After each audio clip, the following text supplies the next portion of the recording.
5 a.m. I'm up with a crisp Celsius energy drink. Running 12 miles today. Grab a green juice, quick change, and head to work. Meetings, workshops. One more Celsius, no slowing down. Working late, but obviously still meeting the girls for a little dancing. Celsius. Live, fit, go. Grab a cold, refreshing Celsius at your local retailer or locate now at Celsius.com. Who's coming to Wake and Bake? Less Than Jake's hometown shows. 2 nights, Friday, March 13th and Saturday, March 14th, 2026, at Vivid Music Hall in downtown Gainesville, Florida. Join us for the mayhem with our friends, Voodoo Glow Skulls,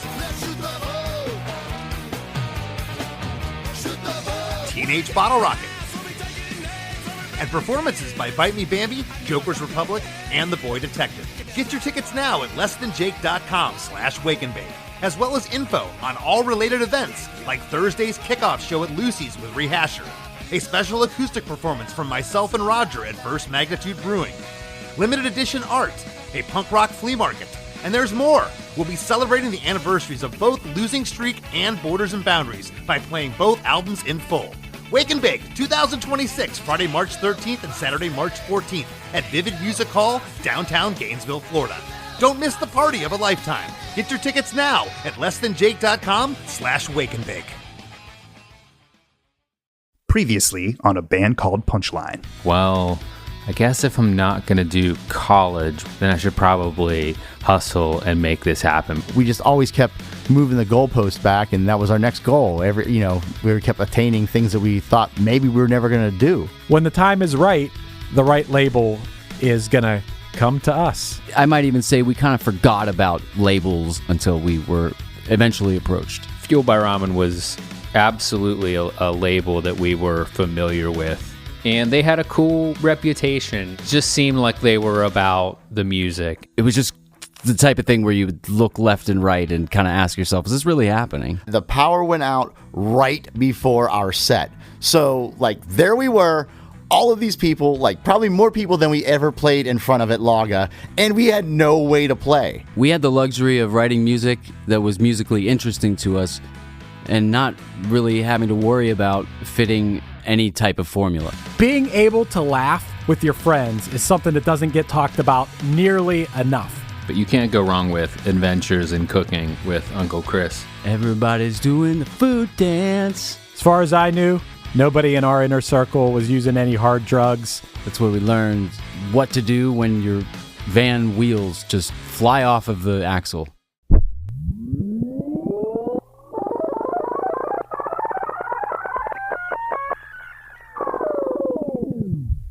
The year 2003 was gearing up to be the most exciting yet for Punchline. Having signed a Florida-based independent record label Fueled by Ramen, the time had come to record the full-length album that would put the band on the map and into the ears of people all over the world. Guitarist and vocalist Steve Sabosley remembers. We were on the way to making our first full-length for a record label. And previously, the Rewind EP had 4 songs, clearly an EP. Major Motion Picture had 8 songs, less than a typical full length. And then our first 2 CDs before that, at this point we weren't even kind of considering as being a part of our discography. Former Punchline drummer PJ Caruso. Technically, this was not our first full length, but it's the first one that we acknowledge. We knew this was a big deal. And like we had done before, we followed our gut on who to record with. And this was all a game that involved a lot of magic, but who's giving you a good feeling? What does it seem like the next logical step? Taking the next logical step based on this bit of a magical feeling has gotten us this far, so let's keep going with that. And we had been in the studio with Sean O'Keefe and Fall Out Boy and hearing the magic that he did on their recording. So, can we get in with him? Bassist Chris Fafalius. He was from our world of music, and he really understood the sound that we were going for. And we heard that not only in the Fall Out Boy recording, but also other Chicago bands like Spitalfield, Split Habit, 504 Plan. And we were just like, wow, this sounds really, really good. Former Punchline guitarist and vocalist Paul Menatiades. Going with Sean was a no-brainer. Based on Take This to Your Grave, we knew we wanted to record with him. The music sounded like it was well performed and clean and on great gear and just natural sounding. Before we made any grand plans of going to Chicago and recording an entire album, we had to record some songs, at least demo style, first. The old Mr. Smalls closed and the new Mr. Smalls venue opened up, but it had a little recording studio in it, and we went there and recorded a new song called Heart Transplant.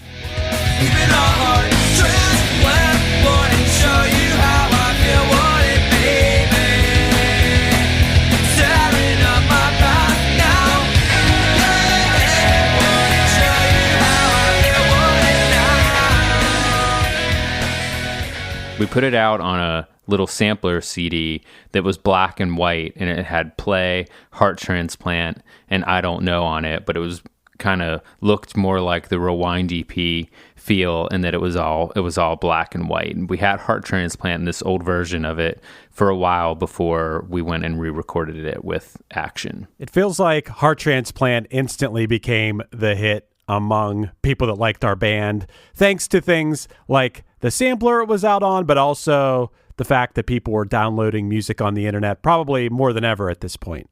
The song Heart Transplant was about a breakup that cut me deeply.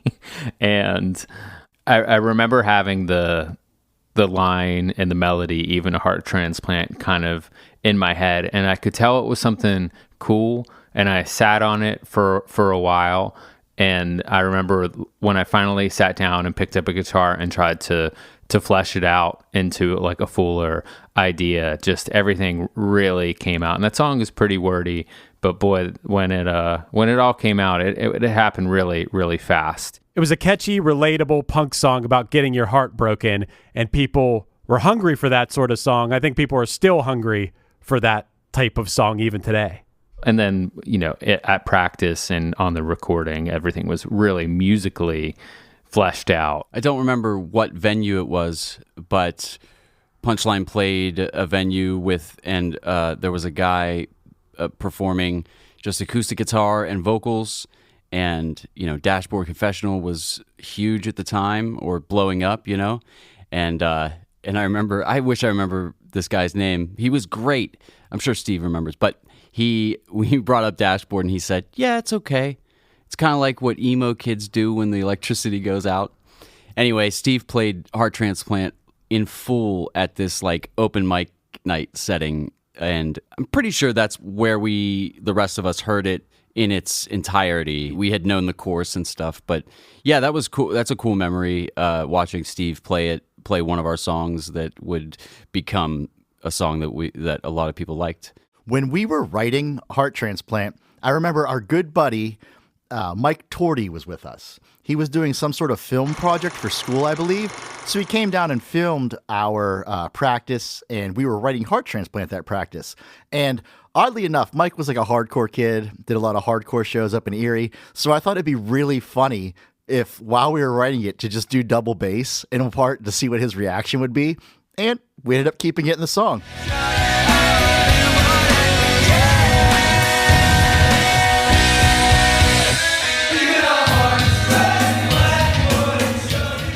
Everyone around us was living their normal lives, and our lives were just what we did, with playing shows and recording and always on to the next thing. But by this point, the friends we were in college with were getting into their careers. Our first friends bought their houses, and people were living their lives. It was a strange concept, what we were doing. And I think as our friends started to get into their lives, there started to be more of this contrast. There was no plan B. It was, we were going to be in a band, and we were going to take it as far as we could. And I had no other sort of distraction from that goal. Of course, there were distractions in general, but as far as Punchline goes, it was always the priority, and there was no doubt we were going to do this. To us, it didn't really seem weird what we were doing with our lives in comparison to everyone else we knew, because it was all we really knew. It's all I knew from high school until that point. I was in a band, and we made CDs and played shows, and that was what we did. But I think when people started settling into their lives a little bit, it gave us more notice. Like, what are we doing? Is this cool? I don't think that I stopped and realized how cool it was, what was going on at that time, because it just felt like normal everyday life. The wheels had fallen off of our black van, and we got a new van. All the love in the world for conversion vans. I don't think you're going to meet 4 dudes that like conversion vans more than us 4. But the first 15-passenger van we got was just glorious. This thing was primer gray. It looked like it just didn't get a final coat of paint from the shop or like from the manufacturer or whatever. The gray Dodge 15-passenger van didn't last that long because the transmission went bad like everyone told us was going to happen with the Dodge 15-passenger van. But then we got a white Ford 15-passenger van, which was much better. White van, black trailer. We got a clothing endorsement from this company, Ezekiel, and they would just send us every season for maybe 2 years, would send us a big box of clothes that would have jeans and button-up shirts type stuff. Fueled by Ramen hooked up a endorsement with Ezekiel Clothing, which some of you may remember from being in PacSun, and I actually got an Ezekiel shirt from Stitch Fix like a year ago, which I didn't even know Ezekiel still existed. But I remember thinking that was the coolest thing in the world to get free clothes. Our wardrobes pretty much consisted only of the t-shirts of the bands that we played shows with and toured with, so when a box of clothes came, it definitely felt like Christmas morning to us. We had some little arguments over who was going to get the jackets. You may remember these clothes from our famous giant poster that we had made where we were all wearing Ezekiel clothes and it looked like a Silver Tab jeans ad. We had this practice space in McKees Rocks where we actually still practice. We left there for a while, but now we're back there. McKees Rocks seems like it's far from absolutely everywhere in the world. And the fact that they still practice there sometimes, I just feel so bad that Chris has to drive all the way down there because I swear I can get to Ohio before McKees Rocks. It's definitely worth the hour drive to practice in a dingy storage space next to a strip club and a giant pile of garbage. For a long time, it was second place for stinkiest building in Pittsburgh, only beat by Garfield Artworks. But since they closed, I mean, they took first place. We had posters on the wall. Friends would stop by and see us. We would work on songs in the dead of summer, and it would be so hot. I mean, it wasn't glamorous, but it was pretty cool that we could practice any time of day we wanted, as loud as we wanted, for as long as we wanted, and we wrote a lot of songs there. A lot of magic happened in that building. Somewhere in this time, I think Fred was helping us get together. Well, you're a band. You need to have a biography. And we got together some kind of biography, and it had some quote in there that I feel like Fred made up a quote. But it was like, parts, parts, parts. We just love coming up with parts for our songs. Parts, parts, parts. Thanks, Steve. Thanks, Fred Shade. Paul had a hair straightener, and I would use it sometimes too. And I started to develop myself a little weird haircut that my friends called spiders, where it was like I kind of parted the front of my hair down the middle, and then it looked like each side had a little spider on it or something. Everyone always talks about the awful haircuts that I've had over the years and the various terrible styles, but I'm sorry, Steve's the ultimate winner when it comes to terrible hairstyles with the spiders. It was like a wet gelled look with little strands that came down over his forehead. I mean, it was spiked in the back.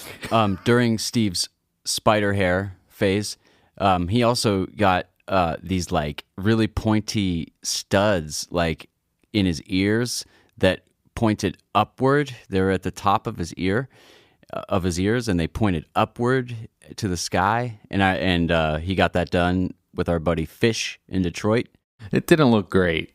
This was before MySpace, and MySpace hair was a thing. So I think that I was on the cutting edge. Steve was definitely one of the pioneers of the early 2000s Warped Tour emo MySpace look.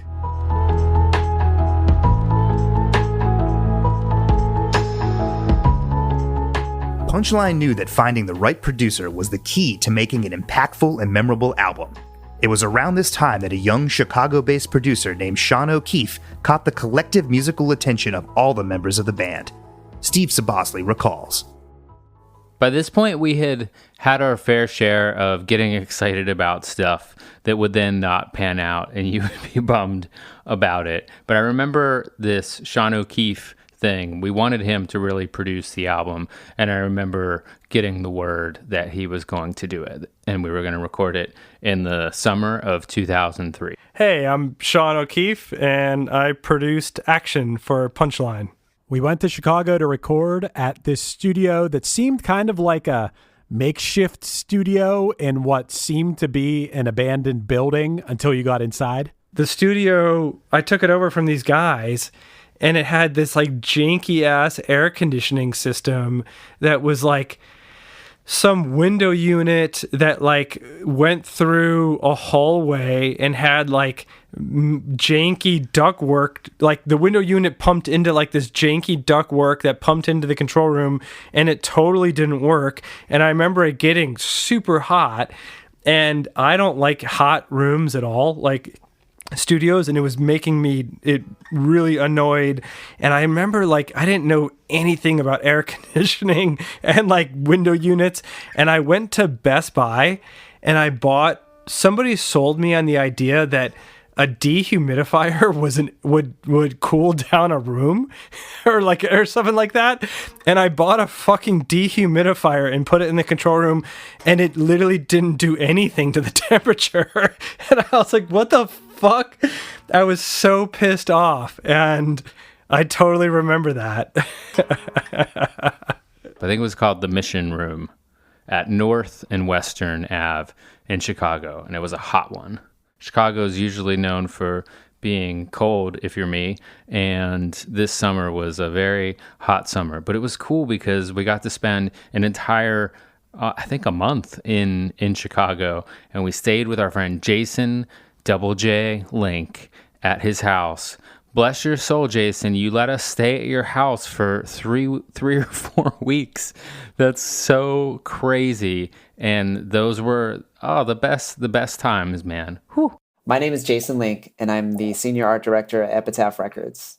And Punchline stayed at my house while they were recording Action. Not only let us stay with them, but every weekend throw a party for us and have so many people that we knew over.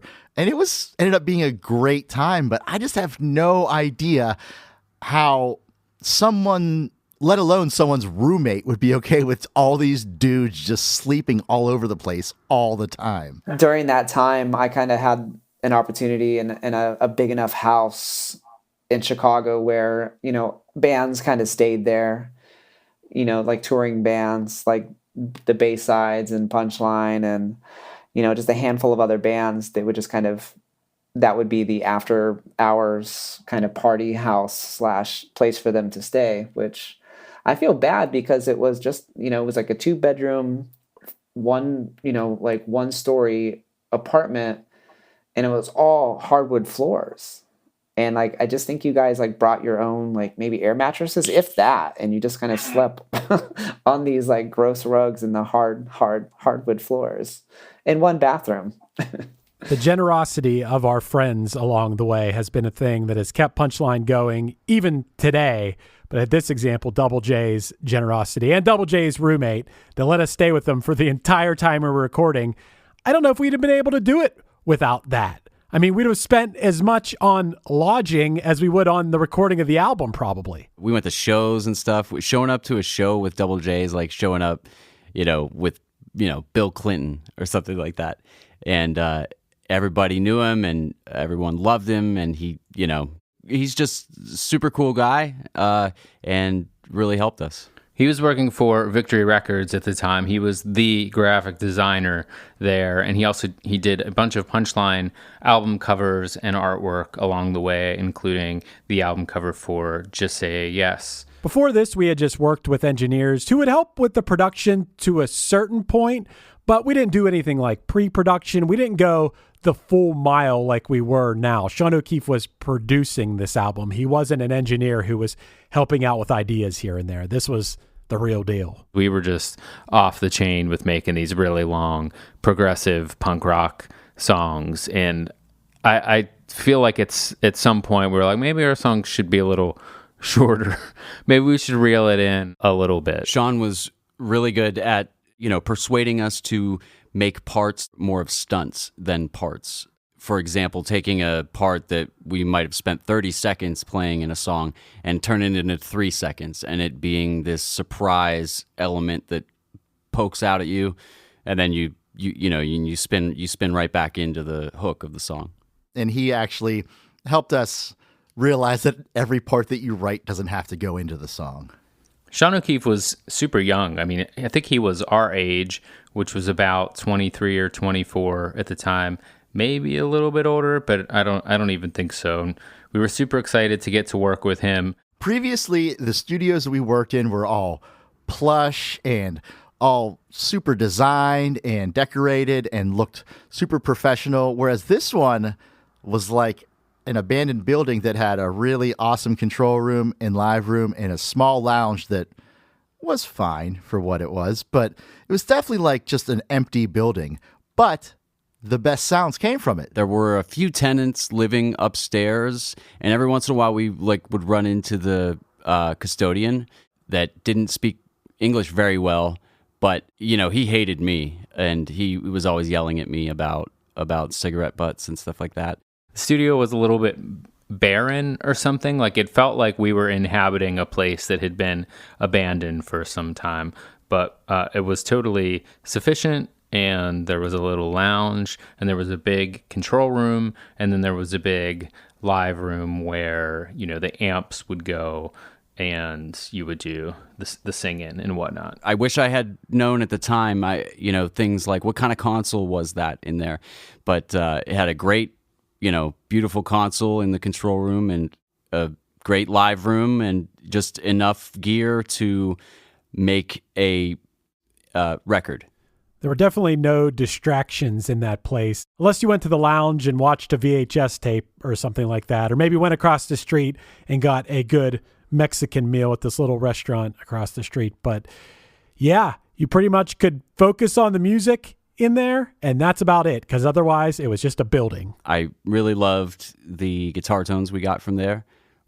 Pretty sure most of my guitar tones were a Mesa dual rec and mixed with a high watt amp, which at the time was totally new concept for me, blending amp tones and especially blending very different sounding amp tones.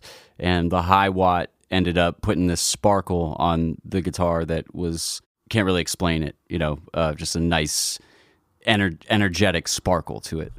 I could tell from working with Sean that we were maybe more rough around the edges than I had thought. Maybe not everybody in the band, definitely me. I was feeling that. I was feeling that for sure. But that was good, and that was good pressure to turn up the heat. You guys definitely were fun, and yeah, easygoing, fun.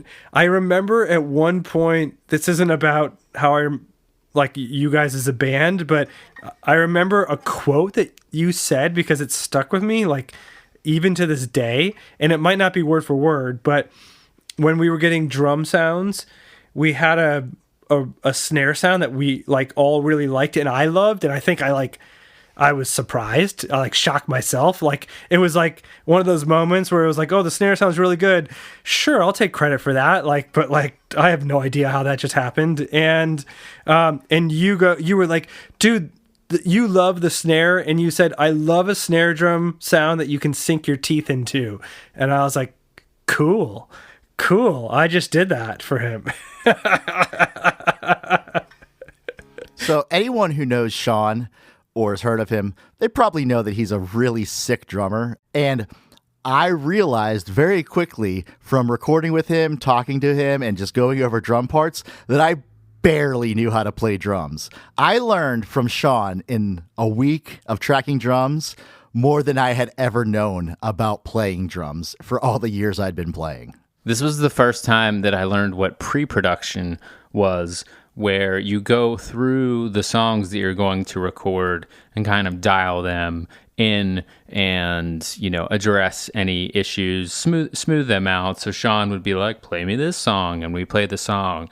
You know what? The way that you start the song kind of doesn't make sense with the rest of the song. What if it goes like this? And, you know, little tweaks to kind of smooth things out. And that's what a great producer does, is they really make the songs shine through. I think it was really cool for us to take songs that we wrote and had recorded demos of, most of them, and take them to someone whose work we really liked and whose opinion we really valued, and experience them through his ears and his mind to see how he could push us to make them better. The Songs for Action we had demoed with my buddy Derek White. He played drums in my high school band called Substandard, and after he, you know, got over being mad that I joined Punchline instead of continuing Substandard, he recorded our demos, and, you know, he did an amazing job. When it's over, I'll be wishing you had waited. If you waited, why it be much different now? Is it real or is it just imagination? You wanna find the truth but don't know how. Derek did an awesome job of recording demos for us, I believe on a digital 8-track at his house. I think that's what it was. And we also did some demos that were like all out in the studio with Mike Ofka at Innovation Studios, which were definitely releasable. I mean, they weren't produced yet, but they definitely sounded really good. Congratulations, I guess you're always right. Well, I'm sorry that I never tried. What happened to the world we knew we were? So much better than they. But I clearly remember the pre-production process with Sean being, we had finished tracking drums for one song, and then the process was then to go back to the lounge and listen to the next song that we wanted to start. He would, you know, get his bearings with it, try to understand it, and make some suggestions. Then we would just go to the live room and jam the song and go over those suggestions and, yeah, finally tune it and get rid of what was not needed and really highlight the stuff that was, you know, that needed highlight. You know, just songwriting 101, pre-production 101. Yeah, Sean was like a total professional and hit the ground running with us. I remember Sean had a notebook, like a legal pad, and to this day, I still use this trick, or, well, I use Notepad on my phone now, but we would listen down to the songs, and as we're listening to each part, just write down what would make this part better. And we did that, and it worked awesomely, and I can't believe that we never thought of doing that before. I think we went to Chicago with 12 or 13 songs, and we recorded all of them. I know that we didn't have Battle Scars written at the time of going there, at least to completion. While we were there, we were like, we need one more song, but let's go through the songs. There was never any doubt about where the song Open Up was going to be on the album. I mean, it was called Open Up. And we were trying to picture what we want the crowd to do at the beginning of our set. So we thought, how about a stop where everybody just sings together? Hey, you've got me again in this road, so young to die now. It's a great way to like get everyone hyped up and a great way to start the album, and there it is. There's definitely a lot of energy and emotion and twists and turns for the first song on an album. We really went all out to make this the ultimate album opener. Open Up was written at McKee's Rocks in the practice space, and it was probably finished being written by the end of that day because it, you know, we were all in agreement about each part that came next and the ideas that were being thrown out. You know, I'm a bassist, and I love bass, and I love feeling the kick drum in a recording. And there are some things that you would do on an album around this time that maybe we wouldn't do now, but I'm really glad that we did then. I remember us saying to Sean, hey man, how about some 808s on this record? and him, expressing, what is it, trepidation? Is that the word that I'm looking for? But by the end of it, he was sold on it. For whatever reason, he got pretty into it. And thankfully, they remained tasteful and not overbearing. And when the record finally came out, I distinctly remember getting a call from my buddy Paul Martins, R.I.P. He was just like so excited and was talking about these 808 drops that would hit because he had a really nice system in his car. And it was just like really cool to hear my friend that I grew up with, being so proud for us. We had a poster in our practice space that said "Too Young to Die." Maybe that was the name of a tour that we had a poster for, and that's where the line "Too Young to Die" came from in this song, and I love it. Where did Paul draw inspiration from? The words that were in front of his face in this small room where we practice.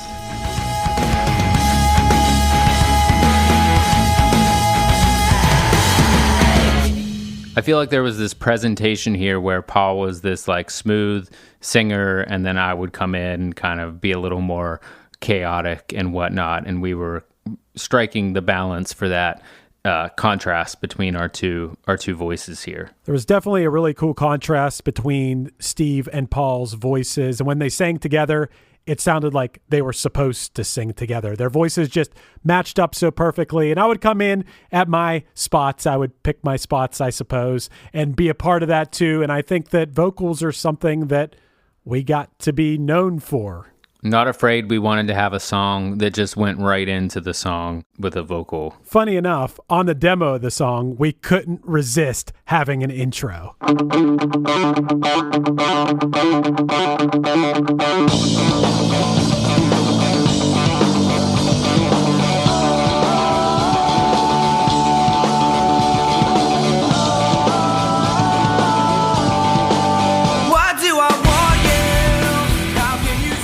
Hey, we're the band that has had 6-minute long intros before vocals come in. What if we do the opposite and just have the vocals come in immediately? Go ahead, try it. Why do I want you? How can you say things? Like what do you want me to be? Who did I fall for? Not Afraid is just an upbeat song that makes you feel good, and I think that's what a lot of people expect from Punchline. Not Afraid has always been a song that we can just kind of throw into our set, and I love that it's always been there. It's like this reliable friend. So many people have brought up to me, like robot maids in Rocky IV, it makes no sense. And I just think that, I still think about that line to today, because why did he have a robot maid? She's inside, you choose to hide and try to act like you are fine. But all the while, that's not your style at all. Like robot maids in Rocky IV, makes no sense, but what's for sure, I can choose myself what to regret. Now every second. I guess I had just watched Rocky IV when we were writing this song, and then I wrote that lyric. I can't believe it made the album, but I guess it is memorable. But one thing I do want to note is that they made a cut of the movie without any of the robot maid parts. So I guess I wasn't the only one thinking that. We just all thought that it was kind of silly that they had a robot in that movie, so we immortalized it in our song. The bridge of this song for the rest of my life will make me think of our good buddy, Nick the Night Beast Testa. For a few years, Nick Testa was on tour with us, and every night would come out on stage with a tambourine, shirtless, not giving a fuck, just dancing with us on stage, and what a great memory. This was your biggest fear. You're crazy. That what I'm gonna hear. Keep trying. This was your biggest fear. Hi, I'm Nick Testa. I'm from Dayton, Ohio. I sing in a band called Night Beast, and when I was hanging out with the Punchline guys, that was my nickname, Night Beast. We were making friends all over the place, and some people just, would really make an impact on you. And I remember something about Nick, we hit it off, and I just called him one day. We met Nick in Dayton, Ohio. We played there kind of regularly, but we got invited to this house party afterwards, which proved to be one of the craziest house parties of our lives. If you want to know the story of the first time that Punchline and I partied together at a pink house in Dayton, Ohio, you can ask us in person, but I'm not going to put it on the internet because I got a kid and a family and stuff. But that was wild. And I'm sure if you ever see Punchline and us play it together, they will tell that story because they do every single time. And someone like kicked the door open and Nick just looks at the camera and says, "I am a golden god." We just thought that Nick was a really cool and funny guy, and we were really happy that he could just jump in the van and tour around the country with us. While I was in high school, we had a really nice DIY scene here in Dayton, and they came through a few times, and they were one of the best bands I'd ever seen, and still one of my favorite bands to listen to. He made music under the name Night Beast, and this was a new project that he had put together, and he was, kind of like, no, call me Night Beast. All right, and we'll call you Night Beast. I think what I like best about being around Punchline is that they were all kind of weird dudes. Like, because I'm a weird dude, there's no question. I always felt comfortable. I never felt alienated. And I even felt celebrated for some of the weirder stuff that I would get into. Nick Testa was the greatest addition to Punchline that that could ever have been. Something I learned while touring with Punchline is that I'm not the only one who loves TV theme songs. I very distinctly remember us like really jamming out to the step-by-step theme song, and we were filming Nick, and he holds up 2 fingers and goes, "The second time around. We'll make it better. Second time around." I don't think I had an intention of asking him to come on the road with us. I mean, honestly, we didn't know a lot of people who were willing to live the lifestyle that we were at that point. So it was kind of hard or rare to find somebody who was open to it. And he seemed sad or something. So I was like, hey, why don't you come on the road with us? Come to some shows and sell our merch, be a part of the gang. Just being in the van and being around my buddies was so much fun. We would play pranks on people. And looking back on it, I don't know that it was the nicest thing to do, but we had a toll spoon, and you would put the change for a highway toll in the spoon and hand the spoon to the toll booth operator instead of giving them the money with your hand, which probably pissed off the toll booth operator. He toured with us for the better part of 2 years. I want to say he was such a part of Punchline in those times.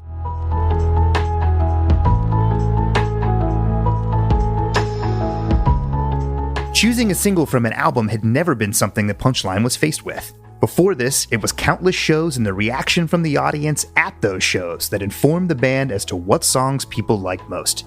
Deciding which song to really push from the album was not easy. Chris Fafalius recalls. At this time, and I don't know if this is still as big of a deal, but at the time that we were recording Action, whatever song you chose to make track number 3 on the album was a big deal. That was going to be the single. We had people in our orbit who wanted to play us on the radio because they liked what we had going on.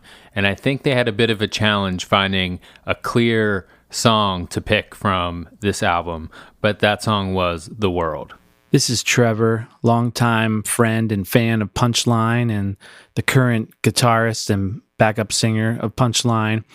And I remember back to the winter of 2004 after Action had come out and everything was just blowing up around the guys. And I remember so distinctly being on the south side of Pittsburgh. I was in my junior year of college at Duquesne University, and I would go over to the south side on the weekends, go hang with friends. And I remember being over on the south side and this car cruising down the street blasting The World through the radio, and I just was smiled ear to ear hearing Steve just, "This eyes. It was such a cool moment, and it was just so telling of their impact, especially on the Pittsburgh music scene specifically, but just where they were headed, and it was so rad. Congratulations, I guess you're always right. Well, I'm sorry that I ever tried. What happened to the world we knew? We were so much better than they. You know, I know that this might not be the biggest deal to everybody, but The World was played pretty frequently on the local alternative station here in Pittsburgh, and a few others actually, but it was crazy. It was like validation, really. If you would get in the car and your friends were there, or your parents or somebody, and you turned on the radio and there was your song. In fact, I remember one of the greatest days I ever had was I just had a new girlfriend, and we went skiing for the day, and it was a great time, and we got in the car, and as soon as we got in the car, my song was on. I just remember thinking, wow, life is amazing. Vivid memory of stopping for gas in Penn Hills, at Frankstown in Rodi, at an old Exxon. I walked in to, buy gas, and The World was playing on the radio behind this girl that was at the cash register. And I stood there kind of like confused at first, like why is our song playing? But it all came to me very quickly, and I looked up at her and I was like, hey, this is my band. Like that's me singing right there. And I guess I expected her to be like, wow, can I have your autograph or something? She just didn't give a shit.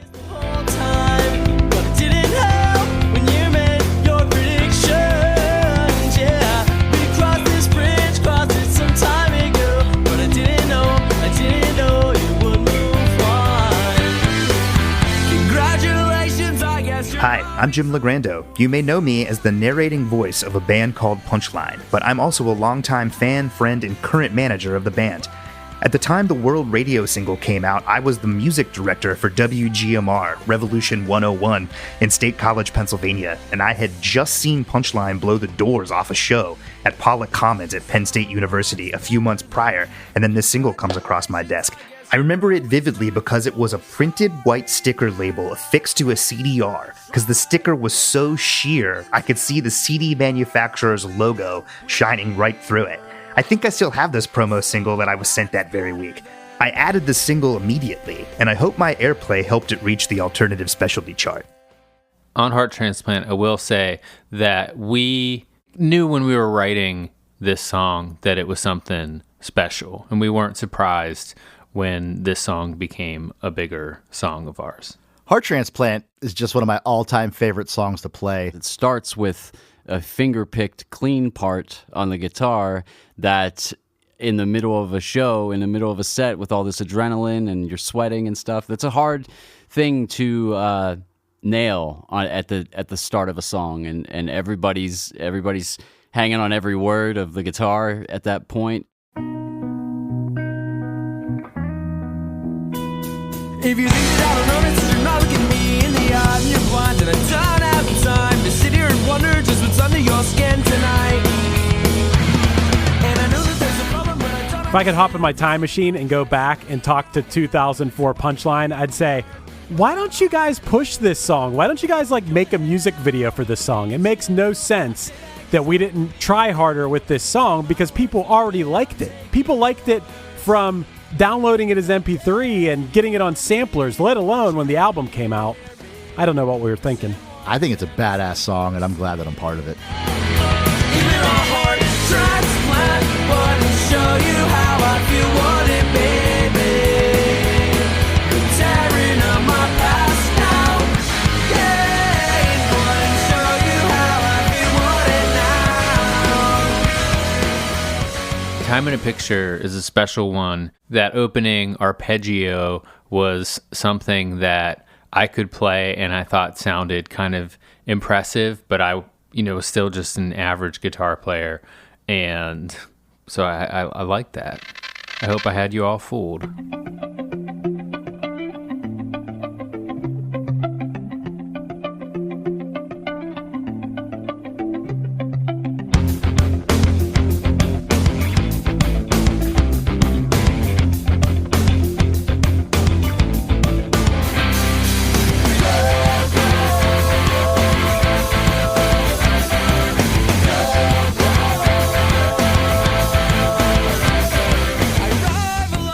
absolutely love the beginning of this song. I could live in that piece of music, the dun dun dun dun dun dun dun dun dun dun.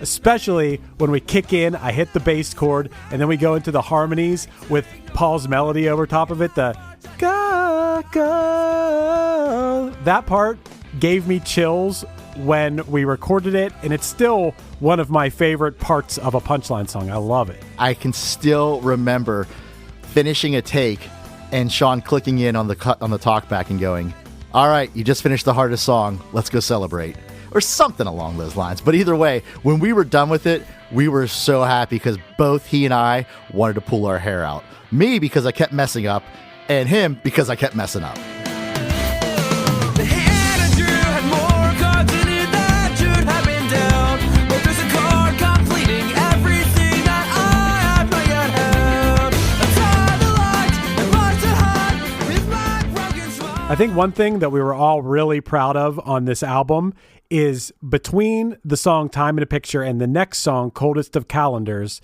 there is a transition that links the two songs together that not only changes key, but also changes time signature and tempo.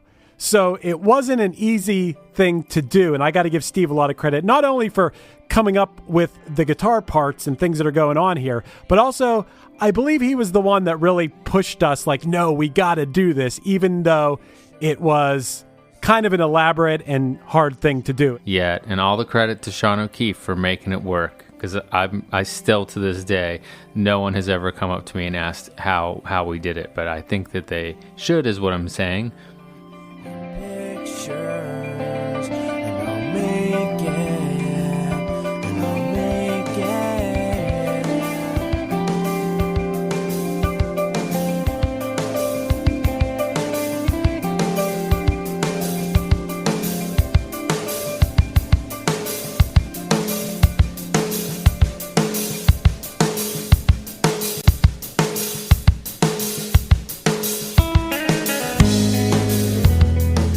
Coldest of Calendars was a song that was written in one sitting, all the words right there, very easy and effortless, and it was nice to put a ballad there at track 6. Being cold and coldness in general has always been a recurring theme in Punchline songs, and it sure wasn't going to miss the Action album.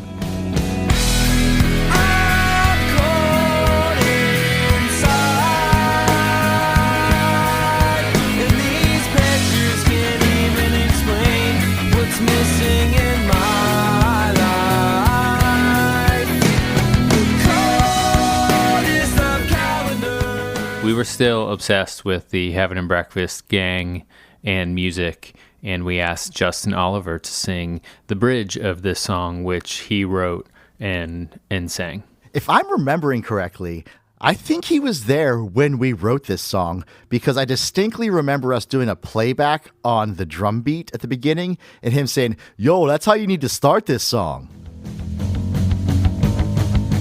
I've seen nights without sleep, days without daylight. These memories I keep won't keep me warm at night. The coldest part is the heart that we share is breaking apart, and you're not even here. I say things will get better, still freezing out, blanket my discontent till I see you again. I'm cold inside. Getting There Is Getting By was an anthem of ours that felt like the sonic representation of our struggles out on the road. You know, touring was hard. I was always amazed every time we got home. Wow, we're still alive. That's incredible in itself. We were ready to record Getting There Is Getting By, and I remember Sean telling me, like, hey, we need to come up with a drum part for the beginning. And I was literally just kind of throwing stuff at the wall and played one thing, and he went, yeah, let's use that.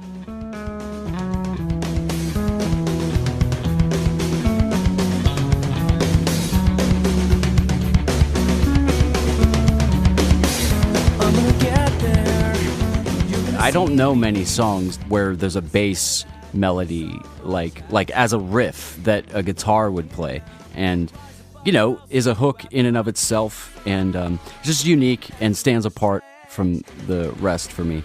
Getting There Is Getting By was a set regular for us for years and years, and now I feel like I haven't played it in like a decade, but I would like to. Why Is He Right? I know Paul's going to say that he hates Why Is He Right? Why Is He Right? I don't know. Not sure about that one. Never really sat well with me. Just seemed like something we would have thrown away at a younger age even. It was kind of more like Major Motion Picture or an older sound. The presentation of it was just like something I thought we were getting away from. I think it's a totally okay song. Is it the best? No, but it's by no means a bad song. I like playing it. If you're not too busy tonight, could you come visit me at my closed eyes? Please don't leave before the once realized this could be a big mistake if I haven't already made it. Battle Scars we wrote in the studio. I think we must have needed another song, or maybe we thought it would be cool to write a song while we were out there in Chicago in the studio. While recording Action, I think that the creative juices were just flowing. I think we thought it would be cool to kind of work from scratch off of just an idea for a song with Sean, whereas most of the other songs in the album were complete songs. Yeah, they changed along the way, but this one came together in the studio, and it ended up being one of the most popular songs on the album and one of my favorites on the album.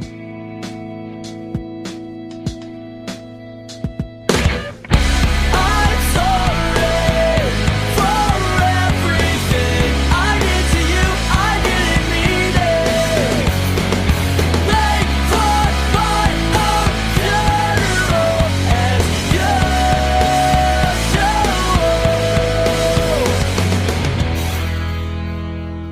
As Sharp as a Flat.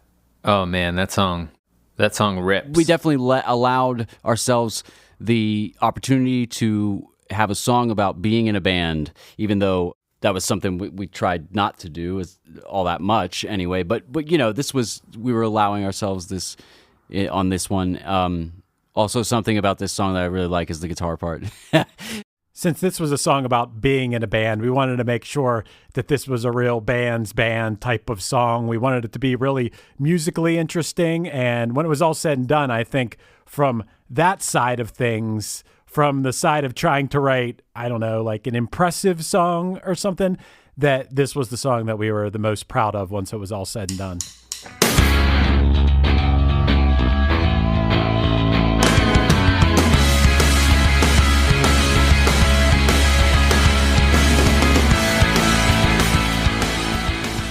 It's funny. We recorded Action like 8 million years ago, it seems like at this point. But every single time, if I happen to be listening to it, and especially As Sharp as a Flat, the cello part always surprises me. And I always go, oh yeah, I forgot that part was there. We had this cello player who played with the Smashing Pumpkins play on a couple songs. He played on As Sharp as a Flat and Coldest of Calendars? Is that right? Sean hooked up the Eric Remschneider connection, who had famously played on the Smashing Pumpkins Siamese Dream album, and he played on the bridge of this song, and it's just one of the highlights of the album, I think.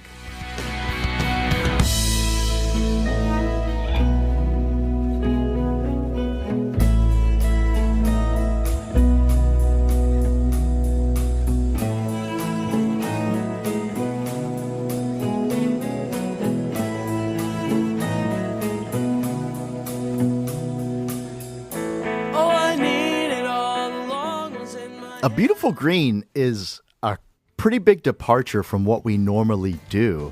And I remember at the practice space in McKees Rocks, as always, Chris and I came up with that dun dun dun dun dun dun dun dun dun, and we were just kind of playing that over and over again.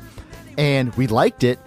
And then Steve and Paul just started like freestyling to it and coming up with all these different parts to put over it and all these little guitar fun little runs to do. I'm pretty sure the original inspiration for that song was Peter Gabriel's In Your Eyes, just a song with A lot of loops, but so catchy and you can't get it out of your head. And Sean helped take that song to another level. It was unlike any other Punchline song up to that point. This is the way you are. Don't change yourself for me. This is the way you are. Don't change yourself for me. This is the way you are. Don't change yourself for me. That was more like loop based, and especially in those days that was harder to make. And I know I was super influenced by the Postal Service, so my guess is that we were like, let's do like a Postal Service-y type thing. And I remember having a lot of fun experimenting on that song. Just Getting Started, we wrote to be the last song on the album. The song has a throwback to the Rewind EP when Paul says, "Fast forward because we haven't done that one yet. Just let me know so I have time to smoke a cigarette." Fast forward 'cause we haven't done that one yet. Just let me know so I have time to smoke a cigarette when it's time to leave. In my hands, could I change it if I want? This song was like the embodiment of everything that we were at the time and everything that I think we still strive to be. I mean, it was positive. It was a nothing's gonna stop us sort of song. And I don't know, it really was a great album closer because it kind of left it open-ended. Like, we're just getting started with what we're doing here. I have a vivid memory of Steve saying to me, "Man, I thought of a cool chorus the other night or last night or something like that, and you're really gonna like it." And he was like Babe Ruth. He called his shot, you know, and because he was right, I really liked it.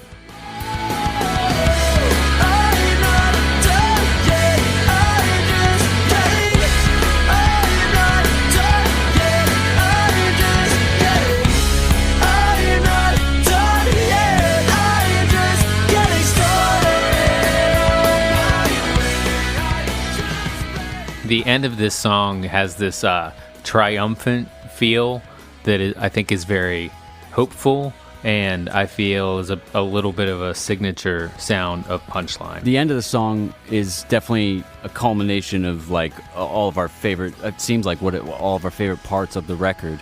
There are so many drum fills, and I remember Sean just saying, "Play everything that you can think of."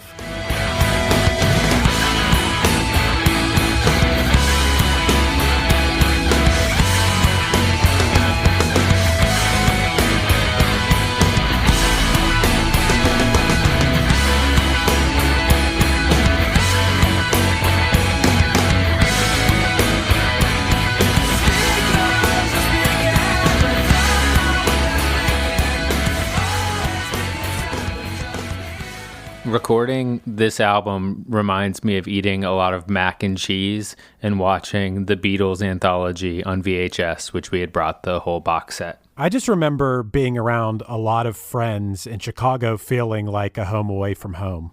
August Premiere, Much the Same, Split Habit, Alistair, loads of bands from Chicago. So we had a ton of visitors, and it was like really cool to show off this album that we were really, proud of to a lot of these people. I mean, I remember first hearing a lot of the songs from Action. I remember going into the studio and hearing some of the songs and just really blown away. And to be honest, I still actually think the Punchline record sounds great. And I know that's totally biased and egotistical to say that, but all things considered, when it comes on, it feels great to me.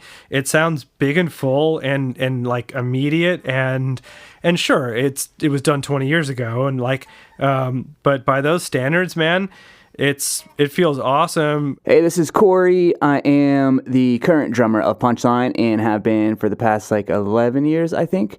But man, Action, what a record. I'll never forget when it came out. I was, I believe, a sophomore in high school, and I went to Spain with my soccer team, and yeah, it had just come out, and that was what I listened to nonstop. Don't think I listened to anything else on the flight to Barcelona. and just blew my mind. The production, the songs, it was definitely like an oh shit moment for me that a band from Pittsburgh can really do it. It was a really exciting time for our little piece of the music world, and with this album, we felt like, okay, we put our best foot forward. This could be our ticket to the next level. Looking to elevate your music career? DistroKid is a digital music distribution service that enables musicians to distribute their music to online stores and streaming platforms such as Spotify, Apple Music, YouTube Music, Amazon, Tidal, and many more. DistroKid collects earnings and payments, sending them to you, the artist. With DistroKid, artists unlock a world of possibilities. From easily paying collaborators with splits to securing your music with DistroLock, DistroKid covers all bases. Plus, you can promote your releases with Hyperfollow and create eye-catching visuals with a Spotify Canvas generator, all for free. But that's not all. Introducing the DistroKid app, now available on iOS and Android. Artists can manage their releases, view streaming stats, and withdraw earnings, all from the palm of their hand. And for those looking to perfect their sound, check out Mixia. With its simple interface and customizable mastering options, artists can make their music sound polished and professional within minutes. And don't forget about Instant Share, DistroKid's newest feature. Share large files securely with collaborators, producers, and more, ensuring your music streams at the highest quality. Ready to take your music to the next level? Download the DistroKid app and explore their suite of tools today. Plus, listeners can enjoy 30% off their first year by visiting distrokid.com/VIP/DeMakes. That's distrokid.com/VIP/DeMakes. We're leaving today and entering a world of Mickey Mouse waving, princess meeting and greeting, lightsaber clashing, the Twilight Zone Tower of Terror dropping, Banshee flying, Space Mountain launching, Galaxy rewinding. What is the point with Galaxy rewinding? Fireworks igniting. World of other worlds. For whatever you love. Infinite worlds await at the most magical place on Earth. Walt Disney World Resort.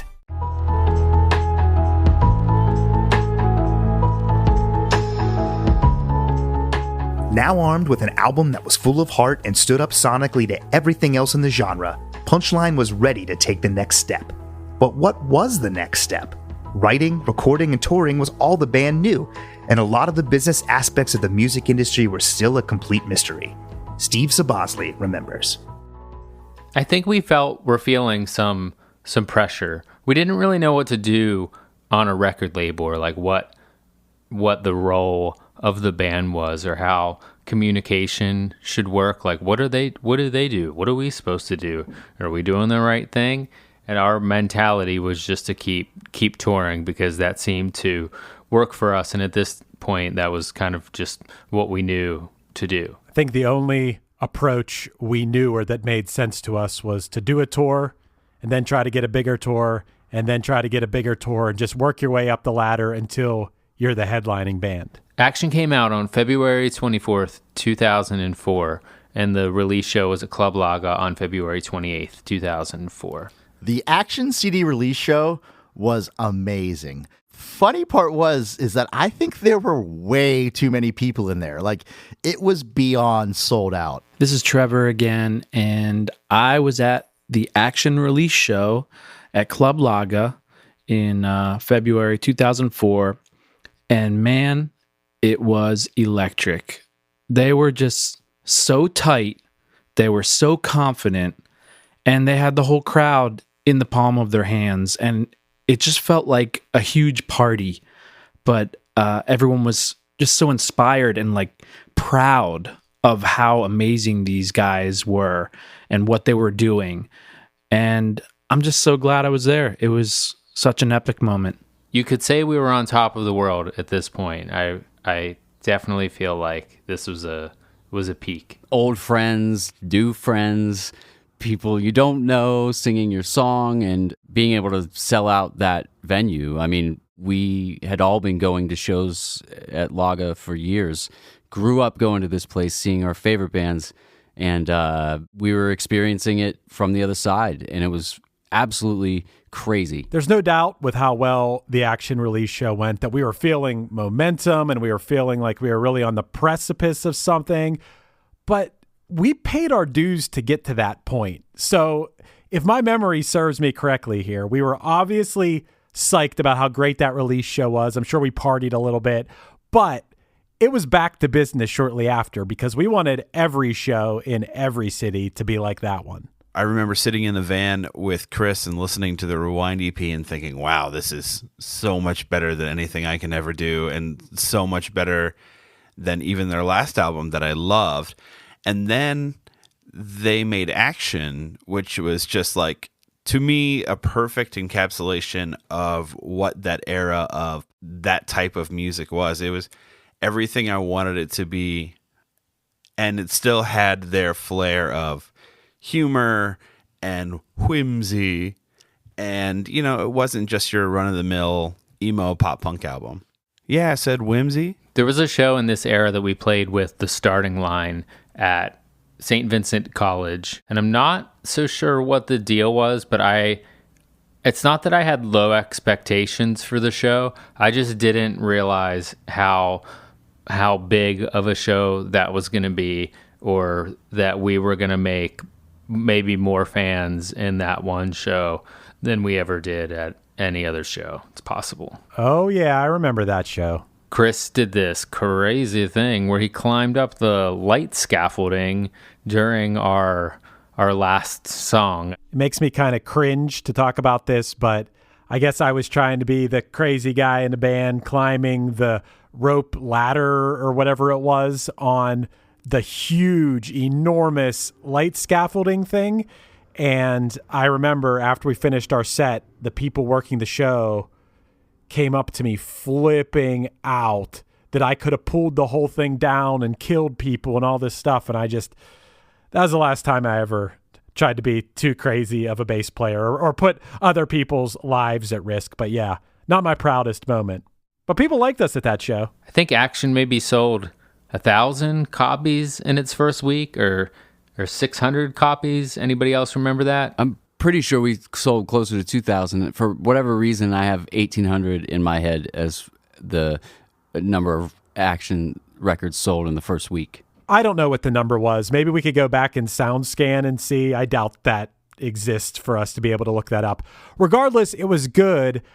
I'm pretty sure I remember somebody from Fueled by Ramen emailing us and saying that it was like the best first week that an album had on FBR up to that point. Obviously, they probably had albums later that sold 500,000 in the first week or whatever. But at that point, whatever number it was really good.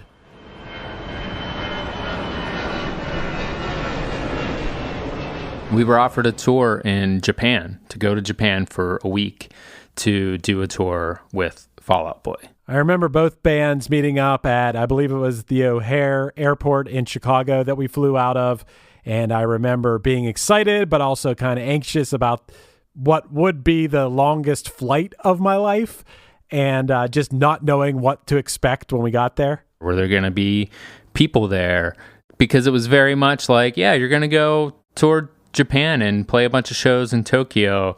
We were like, are there going to be people there? Do they know us there? Like, yeah. But it didn't feel like a very confirmed yes. So there was much anticipation and guessing and hoping that this thing would go over well. When we finally got to Tokyo after a really long trip, I remember walking up some steps into like the heart of Tokyo, just people everywhere, and it was really overwhelming.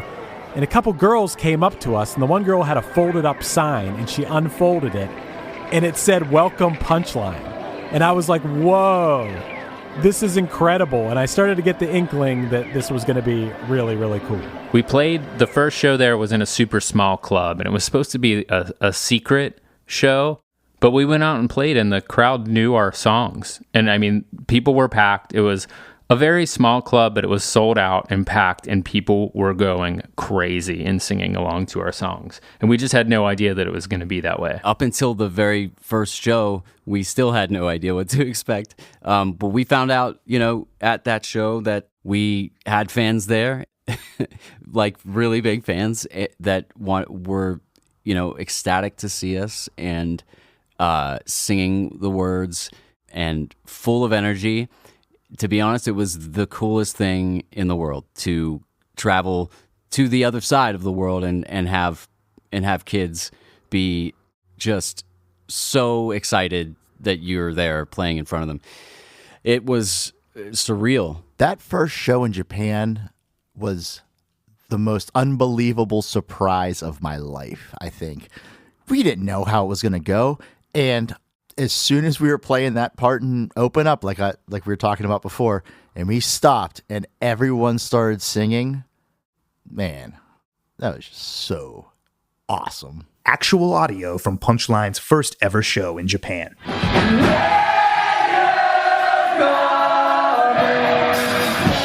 I still, to this day, sometimes put on the video on YouTube of that first tour just to watch that part and go, ha, that's awesome. The next show was at this club called Club Quattro in Shibuya City.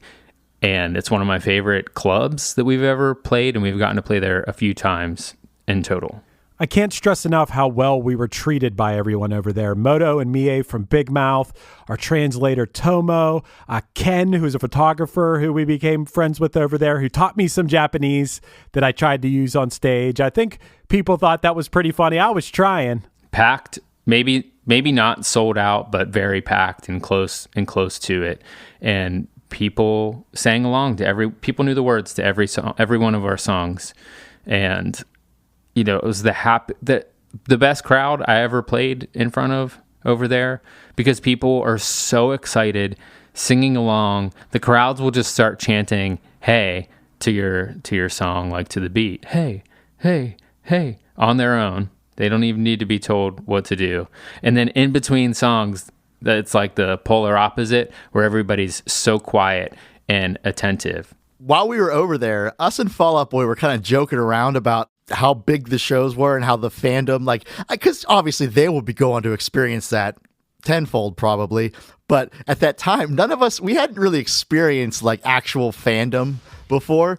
And so we thought it would be hilarious if we were 1989 Def Leppard, and at the end of the show, both bands would line up. I don't know why I said Def Leppard did this. I'm assuming they did. But anyway, we would line up, join hands, put all of our hands up in the air, and take a big bow. And we thought it was the funniest thing in the world, but they actually liked it when we did it too. We learned some Japanese to speak, be able to speak to people and to say stuff on stage. Chris would, have a little list and memorize some phrases and just, try to make it fun. And people definitely picked up that we were trying, and they liked it, were receptive to it. I remember one of the things I learned to say on stage was, I just ate a cheese sandwich backstage. It was something with sandoichi in it. And I think I even turned it into a song and got the crowd to sing along to it. And that really went over well. The only thing that sucked for me about going to Japan was that time, for sure, and we went years later. But both times I got sick, and I blame it on the plane. But so it sucked. That was the only thing that sucked for me, was the being there for a week and playing amazing shows, but my voice teetering on the edge of losing it, Us and the Fall Out Boy guys had a lot of fun over there, just exploring the city. I remember going to those karaoke booths where you have your own booth. I remember drinking way too much sake and performing that Eminem, "I Think My Dad's Gone Crazy" with Andy from Fall Out Boy, and just getting really out of control on some nights. But man, oh man, was that fun. I want to say by this point, Fall Out Boy was getting pretty big. So maybe the tour was booked for a few months and it made sense that we were co-headlining or we were headlining. But I remember being there and just thinking okay, Fall Out Boy's on a different level than us now at this point. And even though we're playing together on the same bill here in this co-headlining fashion, maybe it makes sense here in Japan, but back home, they're a peg up for sure. Look, I'd never had sake before, and it came in a little bowl, and it was warm and just went down real easy. And I think I got drunker than I ever did my entire life. And this whole time, Pete is filming me on his video camera, including the part of the night, I think at the karaoke place, where I was throwing up in the bathroom and Pete was filming me like from between, like an upward angle from between my legs. It was really, really gross. I mean, there was all kind of crazy stuff he filmed, but it was months later. He had some like clothing brand that they were putting out a DVD, and it was like basically like a Fall Out Boy, them doing wacky stuff. I remember at one point Pete jumped off a roof with an umbrella or something, but he asked, hey, can we use this footage on here? And I agreed to it.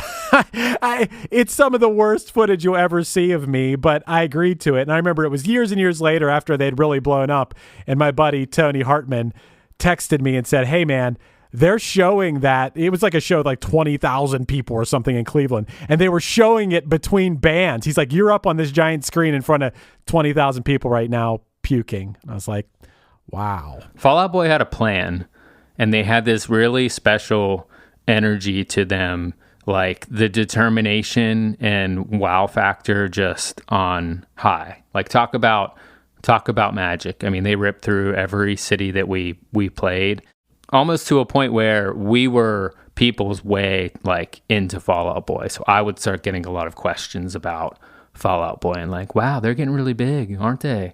Like, what about you guys?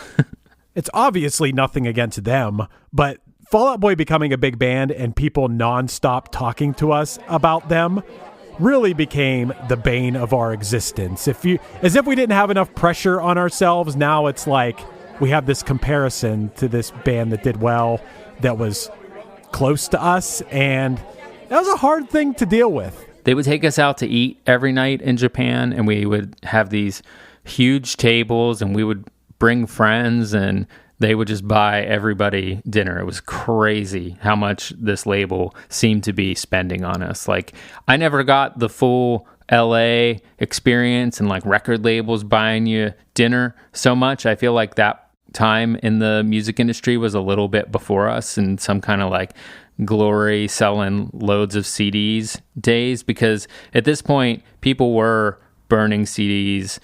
Music was being stolen and, you know, going more towards the iPod. People were still buying CDs, but it was on a decline. But it wasn't dead yet. The day of our Tower Records in-store is probably one of my funniest memories of being in a band, and my only experience really of like something like this ever happening to me. But so anyway, the Tower Records wasn't far from our hotel. So earlier in the day, since when you're in Japan, you're just basically always awake for like the first week or so. I was up, so I'm like, I'm gonna go check out where we're playing. So I go into the Tower Records, and there's like little cardboard cutouts for Big Mouth Records, and it had us, an actual picture of us like cut out above the CDs. And it was absolutely insane to be halfway across the world, or the full way across the world, whatever you want to say, and to see a cardboard cutout of yourself. And that was insane. But then this is the really crazy part. At a certain point, the store manager comes up to me and he asks if he can escort me out of the back of the store because I'm causing too much of a disturbance. And I got escorted down through the back of the store out into the alley, and then I just kind of had to go back to the hotel, I guess, because I wasn't allowed to be there anymore. Too famous, you know. We did a show at this Tower Records, which was called an in-store when you play in a record store. And they had this nice room with a stage. And it was just like a little venue at this Tower Records. We played acoustic, and Fall Out Boy played acoustic. And I remember their drummer, Andy, saying that he needed to get acoustified by putting his hair back in a ponytail and playing kind of like real soft, like Dave Grohl on Nirvana Unplugged. I thought that was funny, and I remember it. That first acoustic in-store in Japan has become sort of sparkly and magical in memory for me, especially since we had videos of it that are on YouTube, and it just keeps that moment alive and fresh in my mind. And I hope I realized how cool and special that was at the moment. Patrick Stump had been coming out to sing Heart Transplant with us towards the end of the song, And when we were in Japan together, it had been a moment before we'd played together, and I think he forgot where the part was or thought it was happening sooner than it was. And he comes out, and the part was, minutes away from happening, and he just kind of stood there. He didn't know what to do.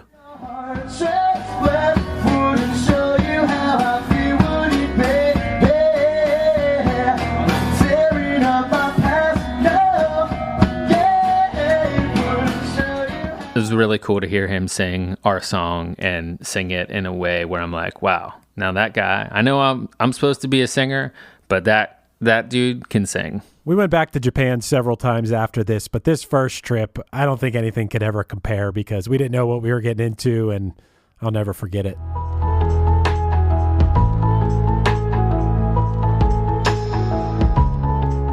At this time, like just about every touring band ever, Punchline was dependent on merch and CD sales at shows to keep gas in the tank, food in their stomachs, and the occasional hotel room to sleep in.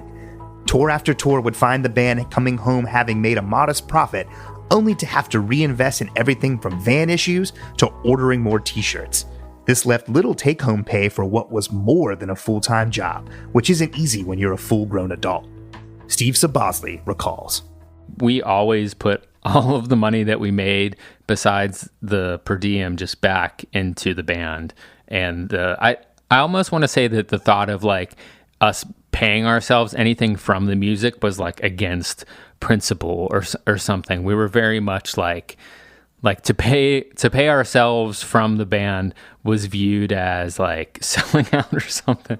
Once a year around Christmas time, we would actually pay ourselves with money from the band. And I remember thinking it was always so much money. Now when I look back on it, we probably gave ourselves like a couple of $100 here and there. I remember when we'd be home from tour, taking whatever random job to make whatever money I could, or working at my dad's scrapyard when I came home, just to do whatever we could to get by so that I could be back on the road and getting like $8 a day per diem again. We did this long drive to Atlanta. We played this music conference. It was at the Masquerade in Atlanta.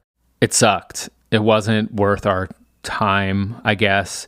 But when we came out of the club after we played, we learned that somebody had broken into our van. I was lucky because I had only had CDs stolen from me. A lot of CDs, but these other guys like got their bags stolen with all their shit and everything. But I think I fared pretty lucky on that one. I was really into filming everything we were doing at that time. I had a Hi8 video camera, and still breaks my heart today. I like to think these tapes are out there somewhere. They're definitely not. Whoever stole the video camera instantly threw away the tapes, I'm sure. But we had like footage of our first tour with Less Than Jake and all this exciting stuff that was going on at the time, and the tapes are all gone. And just before learning this news, I saw Tom Morello standing there hanging out outside of the Masquerade. So it was like, whoa, Tom Morello. And so he's like, hey, I think your van got broken into. What? Somebody came up to us and said, hey, I know who did it. What? Who? It was that red-headed, freckle-faced freak who lives in the cave, sells the flowers. It was that goddamn redhead with them goddamn wildflowers. Then the cops come and they're taking a statement. Guy's taking down all my information. And I say, for what it's worth, somebody did give us a tip about who did it. Cop looks at me, raises an eyebrow. He said it was a red-headed, freckle-faced freak who lives in a cave and sells the flowers. And he just kind of shakes his head and looks back down, continues to write. So that was a real nice thing to happen before we had to do like a, 15-hour drive or something with our windows smashed. Now I remember about the drive. It was crazy because we had to go from Buffalo to Atlanta and then up to Milwaukee to start a couple shows on Warped Tour. Warped Tour in a van is a special kind of hell. And I kind of hate in retrospect that we did it that way, for that trip, because we never did it again. Playing on Warped Tour in a van is crazy because Warped Tour, you had to check in at, let's say, 7 a.m., find out when you were playing, which might be at 4 p.m. and then you had to load out after. And then you had to drive yourself. We didn't have a driver. So Warped Tour was literally 24-hour long day. You were never not, there wasn't much rest, and it was tough. Every summer after that, whenever we could have like done something on the Warped Tour or something like that, we always just chose to go on tour with like another band like Real Big Fish or Bowling for Soup and let's just play the air-conditioned House of Blues. That sounds a lot better. We did a tour with Fall Out Boy. Maybe it was the Take This to Your Grave tour, but this tour felt like them paying us back for having taken them on tour. And I don't know if we were the opening band. I think we were the second band. It was Don't Look Down, us, and Berlin, and Fall Out Boy. I don't know. I've always just kind of been the way I am and done the things that I've done and never really thought twice about it. But on this tour, none of the drummers wore shirts. I had to drum on this tour shirtless because I was the only one who wore a shirt. It was awful. And I mean, it was crazy. That was one of the best tours that we ever did. We were playing clubs that were all probably held about 1,000 people, and every night it was packed. And Fall Out Boy Frenzy was on high.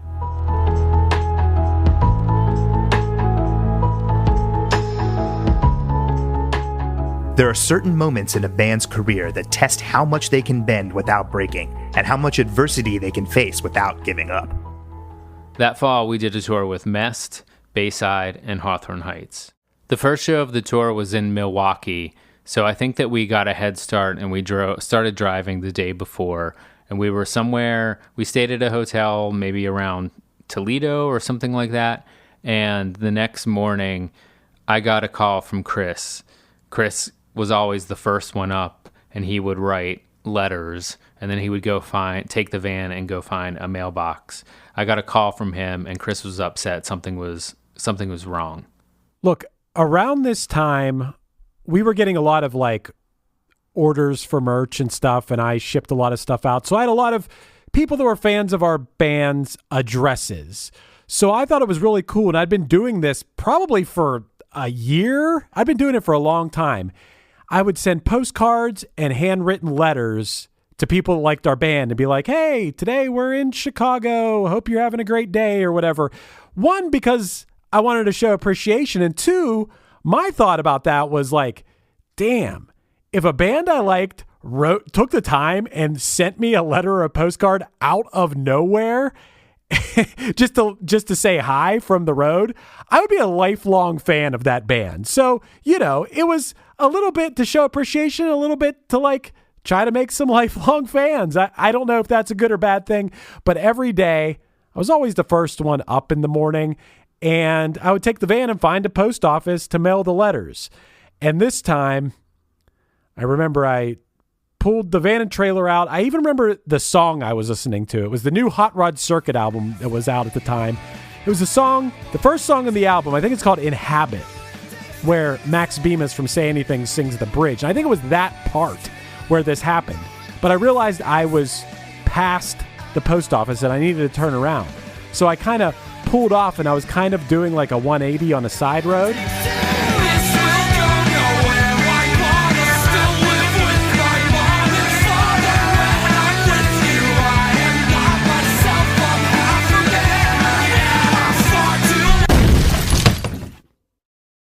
And the next thing I remember was two ladies knocking on the window and me looking up, and I saw one of those trucks that they use with the big thing, the big arm that fixes power lines over in a ditch. And I looked in the rear view mirror and I saw a trailer on its side, and I was like, oh my God, it was insanely scary. I don't know how many minutes that was that I was passed out. We were all sleeping at the time, and I woke up to Steve telling me that Chris just called him and something was going on with the trailer, is what he told Steve. And so we all walked up the road to see what had happened. I figured he jackknifed it or something like that happened. I don't think it flipped, but it was on its side. And it was only a couple 100 yards from the hotel. But yeah, and we were there for days until our buddy Matt Fuchs came with his van. Then we finished the tour out in his conversion van.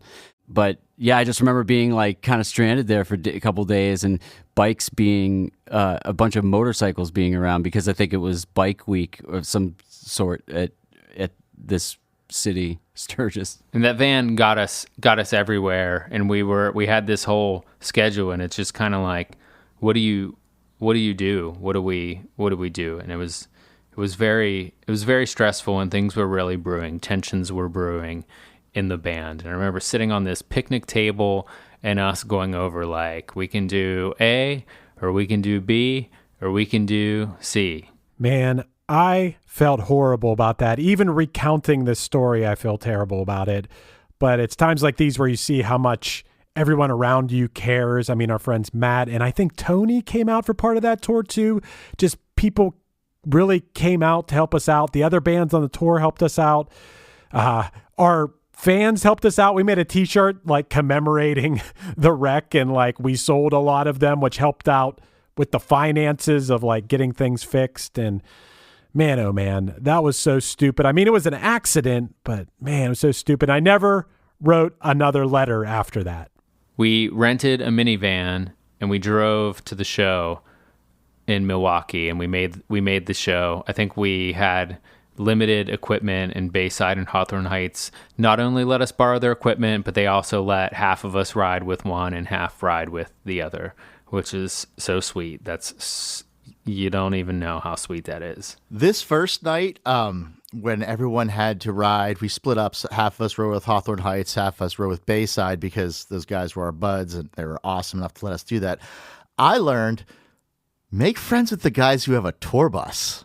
That's even better. So I rode with Mest.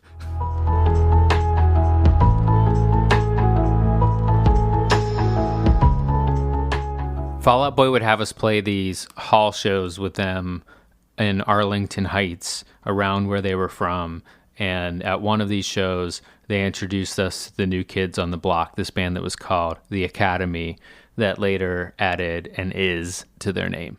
Fast forward a few months, and The Academy we're on Fueled by Ramen, and we were going to do some shows with them and Less Than Jake. I probably said this in past episodes, but I'm sure glad that the other guys have a better memory than me, because all the tours we did, and there were a lot of them at this time, they all get jumbled together. I have no sense of which one came before which one, but the things that do stick out in my mind were like the really big ones, and the ones that we were really excited to do, like Less Than Jake tours. Touring with Less Than Jake and being a part of Fueled by Ramen, which Vinny from Less Than Jake was the co-founder, it was a really big deal for us. And I want to stress that, because prior to being on the label, Less Than Jake was the band that I personally had paid to go see more than any other band. I'd seen Less Than Jake 17 times that I had gone to their shows. So it was like pretty crazy that we were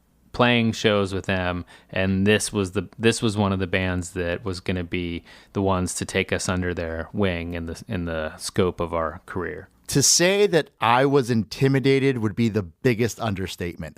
Like, when I think about how nervous I was to play with Less Than Jake, it was absolutely insane. Like, I felt like I couldn't even hold the sticks in my hands. I mean, quickly got over that when they took away all my drums and covered me in toilet paper. I'll always remember being outside of a show in Houston with Chris DeMakes from Less Than Jake, and him giving me this vocal warm-up trick that was to do Z's, like zzz, zzz. I feel like that was the first vocal warm-up I ever learned. A booking agent is a pretty important piece of the puzzle if you're trying to maintain momentum and keep things going for your band. We had a booking agent. His name was Chris Ring. He was a promoter in Buffalo that we turned into our agent. I don't think he was booking anybody else, but he was there when we were catching some heat, and he stepped in to be our booking agent. I remember Chris Ring would always just say, "Got to do it for the kids. Got to do it for the kids, man." And everything he did, he was doing for the kids. And by the kids, he didn't just mean like the children.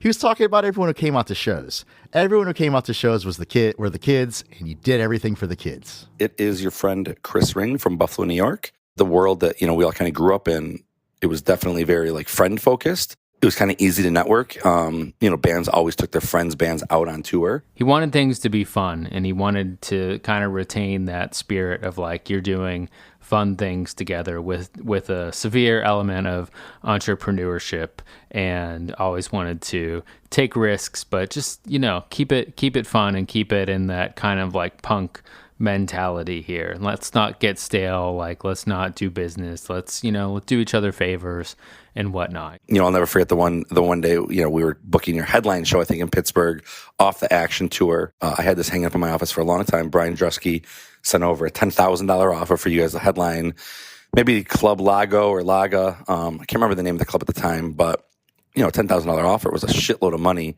especially for a pop punk band back in the day, just kind of starting out or getting their first break. So, I think we're all excited to do that show.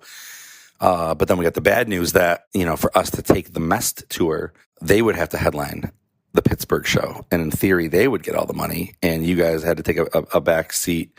I think maybe got $250, maybe $500 for that night, maybe a bonus. It's all vague, but it was cool to kind of at least receive that offer. That was kind of something that kept my momentum going, knowing that there was definitely some like real shit kind of happening behind it. I already alluded to this, but I think we were just in the mentality that you keep touring. That's all you need to do. Just keep touring. You don't need to do all this other stuff. All this other stuff's going to get done. And now I know that that's such a dumb way to think.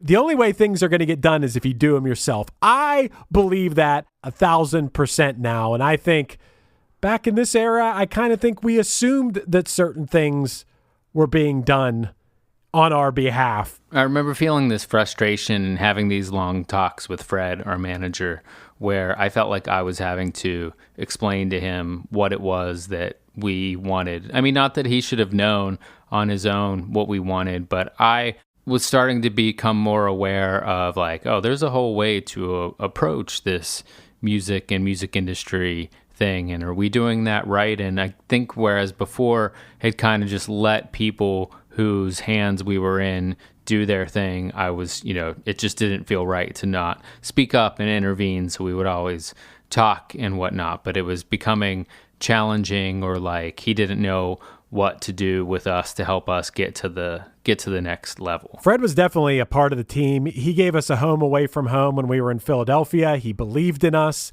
He did all he could for us, but the truth was that he just came from a different world than we did when it came to music. He was from the major label radio world, and we were from the guys in a van playing at VFWs and fire halls on an independent record label world. And sometimes the way you go about things in those worlds are vastly different. I think at this point, Fall Out Boy was really taking off, and we were starting to feel like we're going to get left behind, or just like, hey, we want to do what they're doing. How do we find opportunities, or just like do what we can to stay here where we're at and just keep growing. That band's rise, which we witnessed in real time, just put so much more pressure on us, because before, the bands that we thought were big were nowhere near as big as they were about to be. So just the whole scope of everything changed, and all of a sudden we felt 10 times the pressure than we did before. And then at some point, Chris Ring calls me and says, hey, hear me out, but what does Fred, your manager, do? And I said, well, he's our manager. Well, yeah. But what is he doing for you guys? Well, he got us on the radio. Yeah, that's cool. That was a while ago. Now at this point, what's he doing now? And this kind of, brought it to the surface that maybe we weren't, moving at the speed that we wanted to, or that it just didn't feel like a right fit, that Fred was finding us the right opportunities that we had wanted. But, I can't even say that we knew what we wanted, but it just wasn't jiving at that point. I kind of felt like I was out on an island. And what I mean by that is a lot of other booking agents that I worked with or talked to, would tell me that, that they had big time managers, and the big time managers were able to help curate tours, get placements on, fuse or, get your songs placed into movies and soundtracks and commercials. And, the managers were really the ones that were pulling a lot of the strings behind the scenes to help the bands get the tours.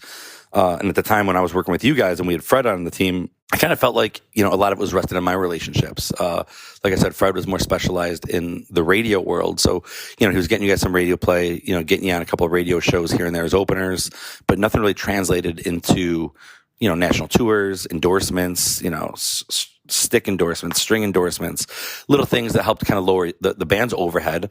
Maybe you guys got free guitars or free drum heads and things like that would just kind of make your lives a little bit easier.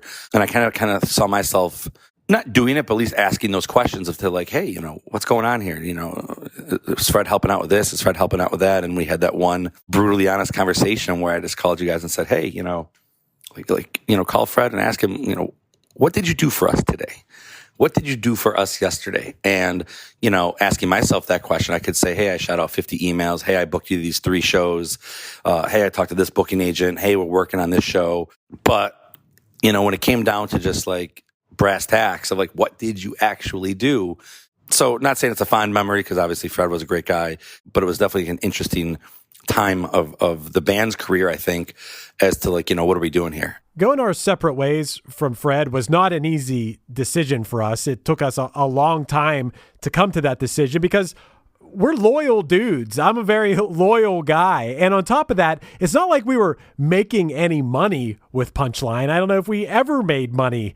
Any money we made went back into the band. So Fred really was working for no pay, but at the same time, like nothing that we wanted to happen was happening really. Anything that was happening was just in very small increments, and we needed things to move faster. It's difficult because I never really was too heavily involved or like in the conversation as far as like, by choice, as far as like what anything business related. Looking back, I had the luxury of not necessarily like getting in on those conversations, not like putting something forward, but honestly, at this point, I was kind of pretty checked out, like getting into drugs and stuff, and definitely wasn't as present in the conversations like this as I should have been. But like, even if I didn't necessarily have anything to add, I had this other darker shit going on, and thankfully these guys like at least took the reins on like where to go next. That record action, I think, stands up against any of the the first Fall Out Boy records, the stuff that was just starting to kind of gain attention. The Academy Is record that came out. Personally, I think if you guys had a bigger named agent, a bigger manager, I definitely think that was your kind of time to shine. And unfortunately, me not having those relationships definitely, I think, cost the band some success at that time where you guys really could have capitalized and maybe even been like the trendsetters in that genre. The band was just so good live. The vocals were unbelievable. The songs were awesome. You guys were road warriors, always taking any show possible. It was awesome to see. So I'm definitely a little, bummed out that I couldn't deliver the huge shows, the huge tours that I think you guys deserved at that time that, could have catapulted your career, into like the stardom level. Definitely no lack of work ethic or talent from the band angle, more or less.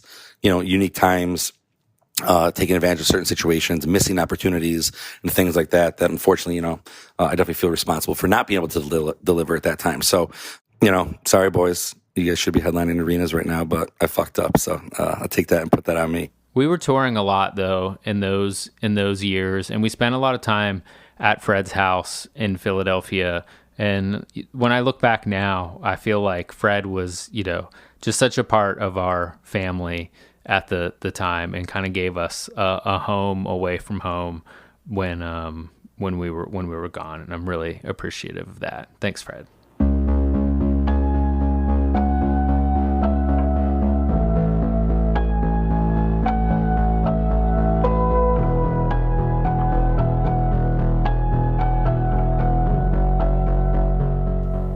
But now I feel like I have to go way back and talk about something.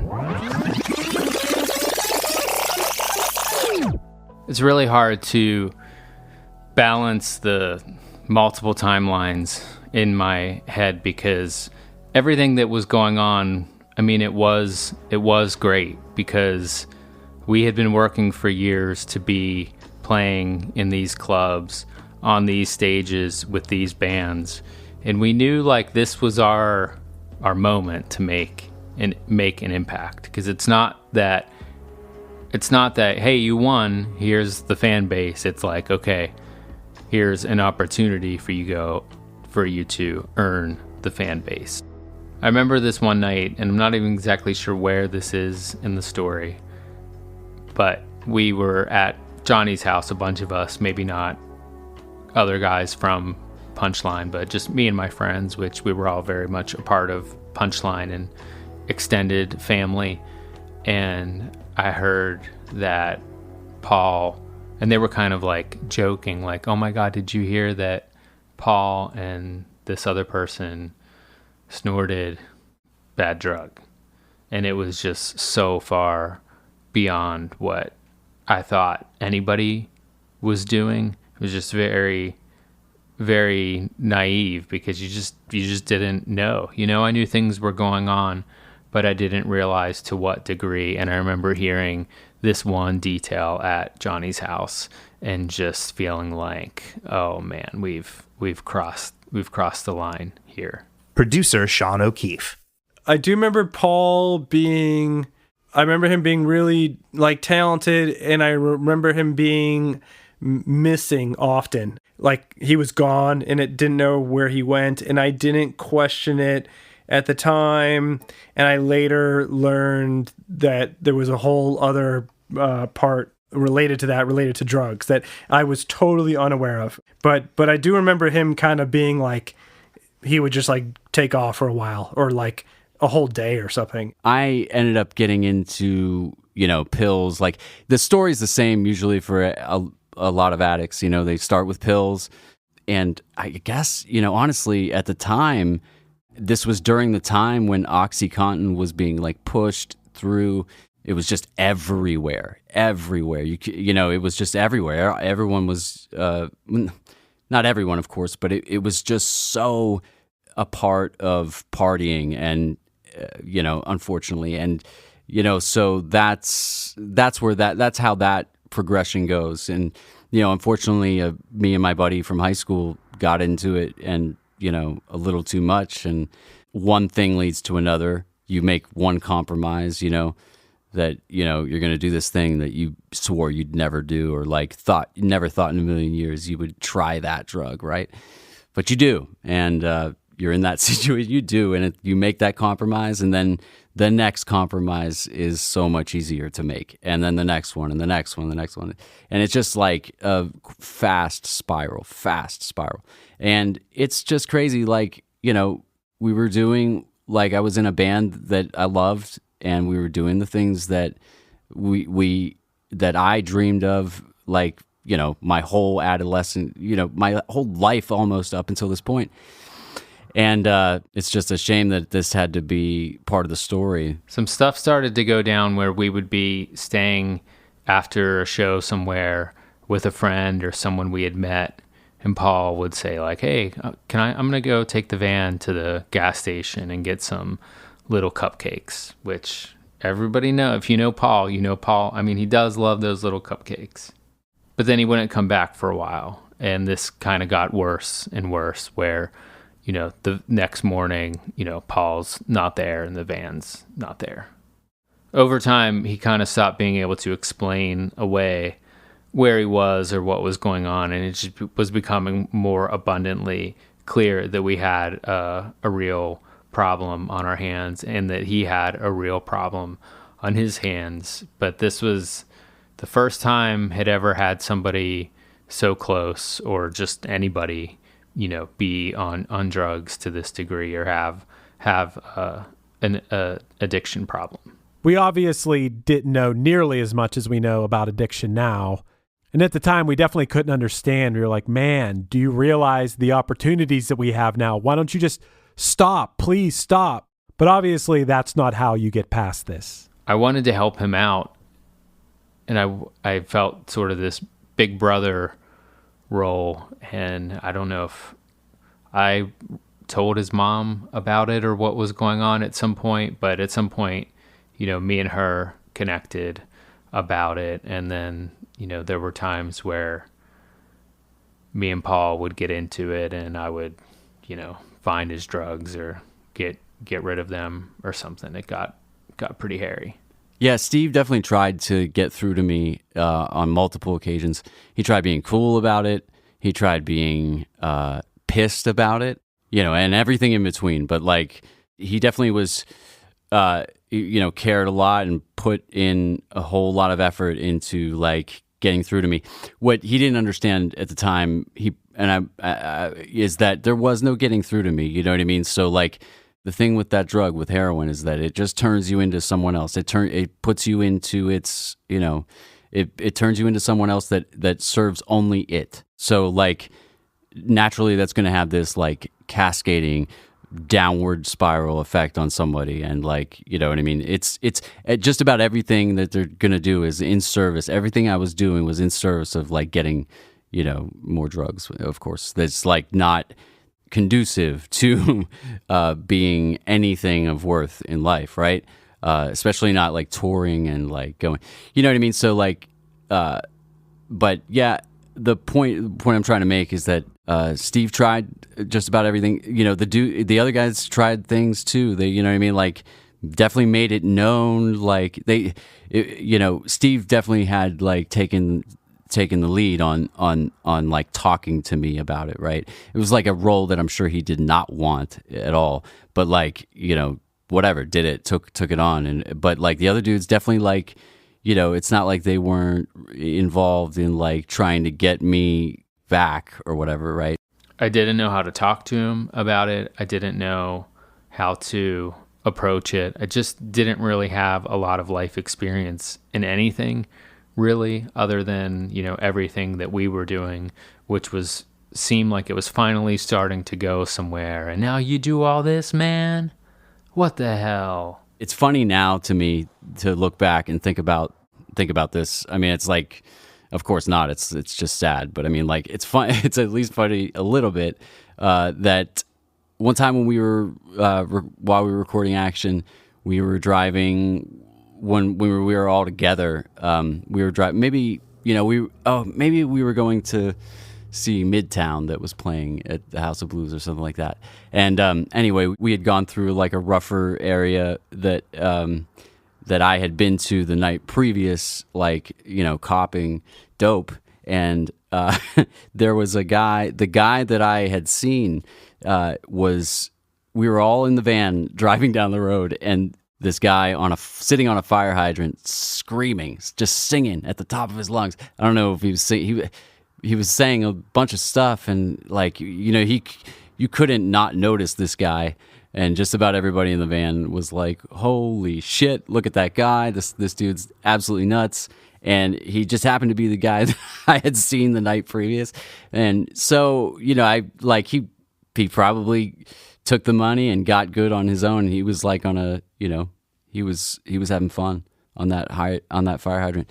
But yeah, it's like a mile down the road from the studio, and but that's it's not that's the life that you have to like go for. Like, that's not living, So a lot of the times unfortunately, recording Action was an amazing experience, and like no other. But like, unfortunately, a healthy portion of it of my time there was like just trying to track down some heroin. I remember times where it was like Paul's turn to put down guitar or something, and Paul was nowhere to be found. But it was like, if you could get him in the chair to record, he would give us these great guitar parts and whatnot, and put him on the mic, and you'll get some harmonic magic. But we were having, like, even though we were all together and out in Chicago recording, we weren't all together. It was like Paul was this electron that was just drifting further and further away from the nucleus. He definitely always had some sort of excuse that wasn't drugs. It was always something else, and I guess that just comes with the territory. It's like the early point that everyone always says, oh, they just do pills every once in a while, not a big deal, but you kind of always see where that goes. And I kind of had an idea of where that was going to go. And so like I said, when I explicitly made it clear that I was not on board with this, he kind of went from that point on to hiding everything from me until things became so blatant that he couldn't hide them from us. And there were confrontations and him lying to me a lot and me just wanting to believe him because I just wanted to believe that everything was going to be okay because that's what you want to believe, you know? It's not like he was doing drugs in the van or something in front of us. It was always, hidden away from us. So it was very hard for us to pinpoint how he was doing or how he was doing with it. And we, he would always tell us that things were okay. And we seemed to be getting to shows and getting through stuff. And it's like we were on a trajectory where we could not stop. Yeah, there were definitely brief periods where I would clean up a bit and then, fall back into it. It was easier the times to stay away from it when there was music related, when we were able to record, when we were able to get in a room and write music and this stuff. It's the idle time whereas like I feel personally lucky to have a passion in life. There are some people that with addictive personalities that fall into it and unfortunately don't have a passion for something that is able to pull them out. And everything up until this point and even beyond this, there was like this sense of magic that was going on. We made music from a very special creative place in our hearts, and the songs had so much meaning to us. And then we went out and we played and we gravitated towards the people that liked us and made decisions based on things that felt good to us. And a lot of things were happening. I didn't know how to handle it. Could have probably had a better bedside manner or attitude about it, but I was definitely trying to do something, trying to look out for him, and because it was very scary to me. I lived a good 20 miles away from these guys, in Pittsburgh. So when we would come home from a tour that, some tours are hellish because of just being sick and stuff like that. But we would come home and that would have been an opportunity where I could have just stayed on that course.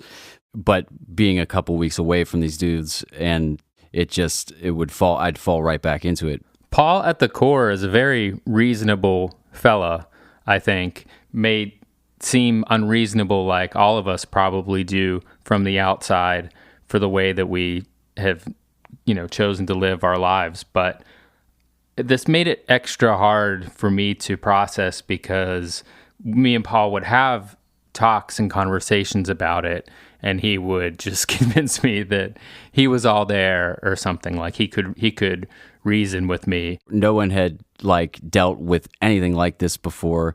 You're not even supposed to. You're not supposed to even have to worry about this kind of thing, so there's no way of going about it that would have been super successful, and because it was all new to all of us, and there's a lot of shame from me as far as the way I acted during those years and stuff like that. It's true that I was not myself, right? But it's just the most unfortunate thing to have to, really it's I had an addiction and everything. The part that sucks is that I made it their problem, you know what I mean? And we all had worked on something for so many years, and then, it's so unfair to these dudes that it just turned into this other thing. Not at all what they were about, or any of us were about, really. We absolutely were trying to give off the appearance that nothing was wrong when, something was majorly wrong. Yet we, kept trying to show up to shows and get on stage and do our thing, and everybody smile. Everything's fine, but things were not fine. It seems like it was next to impossible that there was anything Steve or any of these dudes could have said to me that would have, gotten the old Paul back. But I feel thankful to be here talking about it now. But there was this one time where really seemed like maybe he was turning a corner with it. And this was after Action was out. It was the first time that we went into the recording studio to record a song. Our guy Jaime, who owned the media company that brought you the Rewind DVD, he wanted to make a movie that was an computer animated prequel to Pinocchio called Geppetto's Secret, and he wanted us to make a song for it. But when we needed a song for this movie that Jaime wanted to make, I picked up a guitar and I played the beginning of Changing Lanes. If you could be anyone, who would you be now? I'm asking you to please think of an answer, and you can't say yourself, oh yeah.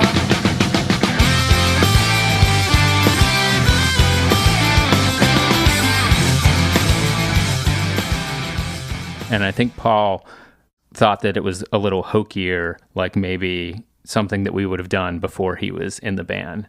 But then we went and recorded it, and it's one of my favorite Punchline songs.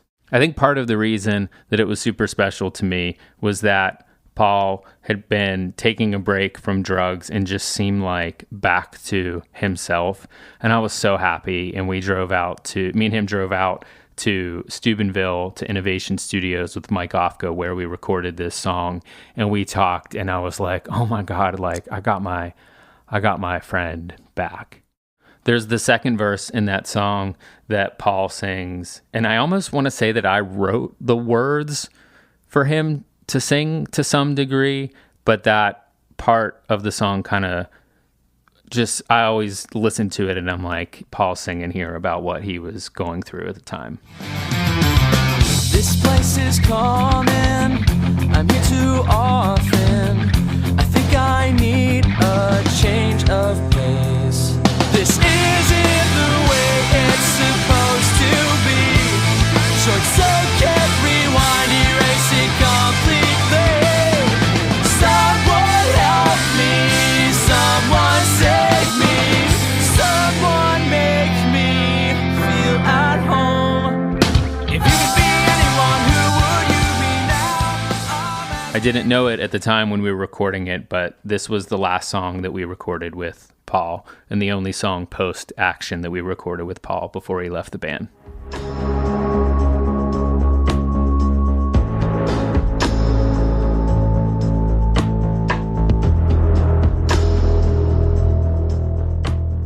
It was January 15th, 2005, and we were playing a show in Albany, New York with our friends in the Berlin Project, and we got to Albany early, and we got a hotel room because, being Pittsburghers, we wanted to watch the Steelers playoff game. They were playing the Jets.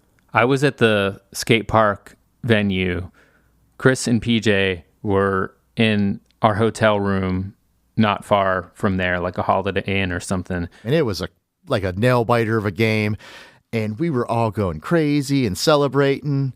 And Steve's just kind of standing at the door with this dead look on his face and tells me and Chris to come outside. And I think that Chris will agree with this, that I almost feel like I knew what was coming. And before we even played, a couple hour before we played or something like that, Paul asked me to come talk with him outside, and things were really tense with us. So we weren't really talking a lot. And I remember he wanted to talk with me, and it felt weird. And he told me that he was going to go. He was going to go home, that he was leaving the band and he was done. And I think my response was, we're at a show that we're going to play. You're going to leave before our set? And he was like, yeah, I got to get out of here. We were in Albany, New York in January, the dead of winter, and and of course I was dope sick, and this is not a very fun place to be, especially when it's cold and away from home, and and I had been I had been doing it plenty before that, but I think this was sort of at the beginning of a tour, and at this point I had done a few tours where had to just cold turkey it and just be sick. And it's like everybody in the band knew why, but I still thought that the things that I'd say would, like, maybe they'd believe that or something. It just didn't even matter. Like, whatever was said, the fact is that, like, this dude's addicted to heroin and he's dope sick and he's leaving, whereas, I wish I had it in me then to, put these guys through another week of, like, what the fuck is wrong with Paul, like, in the back or whatever, but, it's so unfortunate that, like, these, that's just the way it is, like, that it had to be that way. And I knew I was doing something terribly wrong. I knew it. I didn't know exactly what it was going to be, but I was not expecting all of that, or that he was leaving at that moment. And that, the anger I was talking about just grew exponentially at that point, because he had finally gone all the way and, left us high and dry for good. And that really sucked. But it's not like it was a surprise, because things were really bad. So I think that we were starting to consider the idea that this might happen, but then it happened, and it was very real, and it was very, very heavy.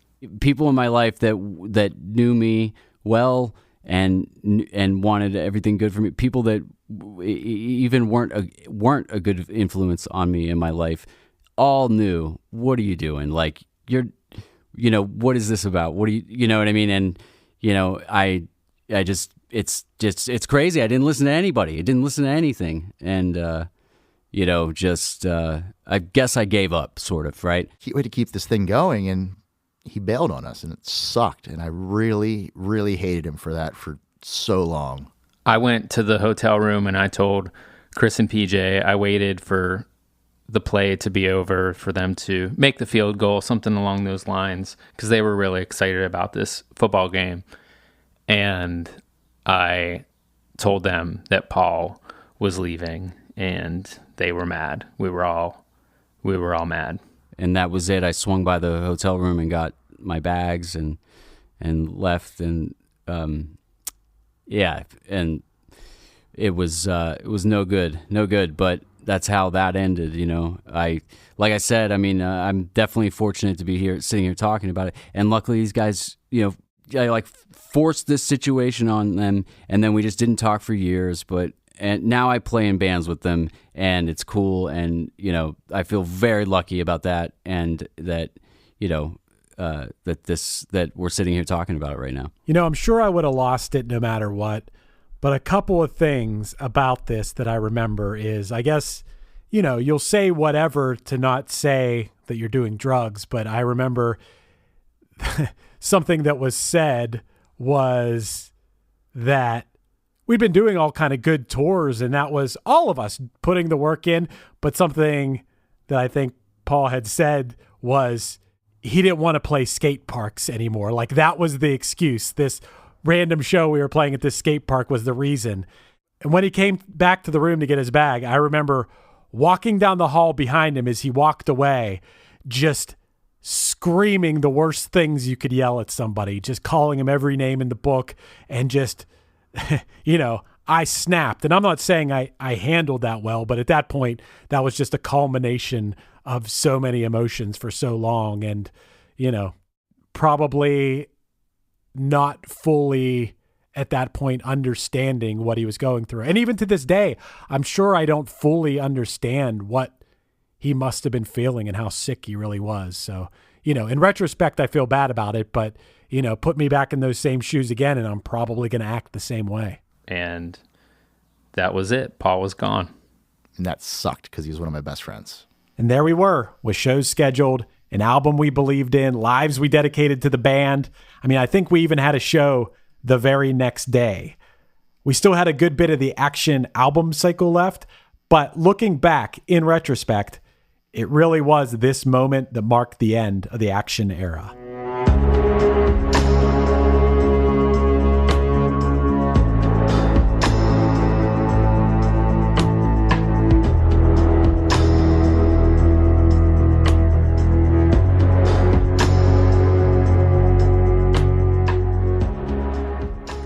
Next time on A Band Called Punchline.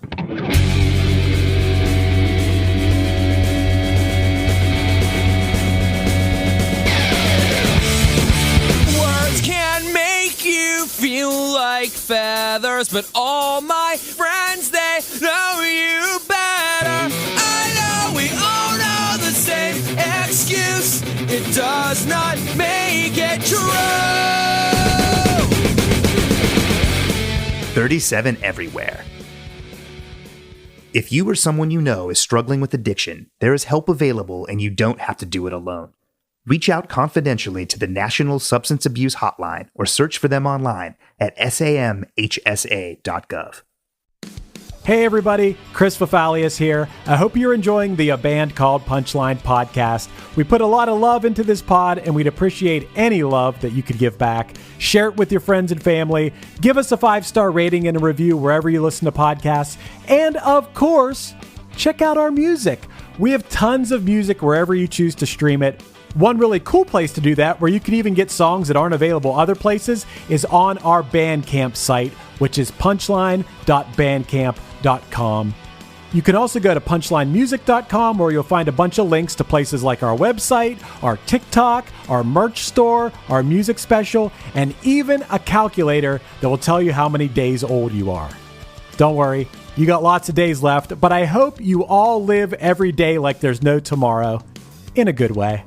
Big thanks to all my bandmates of the past and present, and all our friends who have been along for the journey, who lent their voices to this podcast. We couldn't do it without you. Also, special thanks to my good bud, Jim Legrando. Not only is he the narrator, but he also helps out so much by going through these episodes with a fine-tooth comb to make sure they're enjoyable. So thanks, Jim. And most importantly, thank you. If you made it this far and you're hearing me say this, you really do care, and I can't tell you how much that means to all of us in Punchline, which is why we continue to make music today. Hell yeah.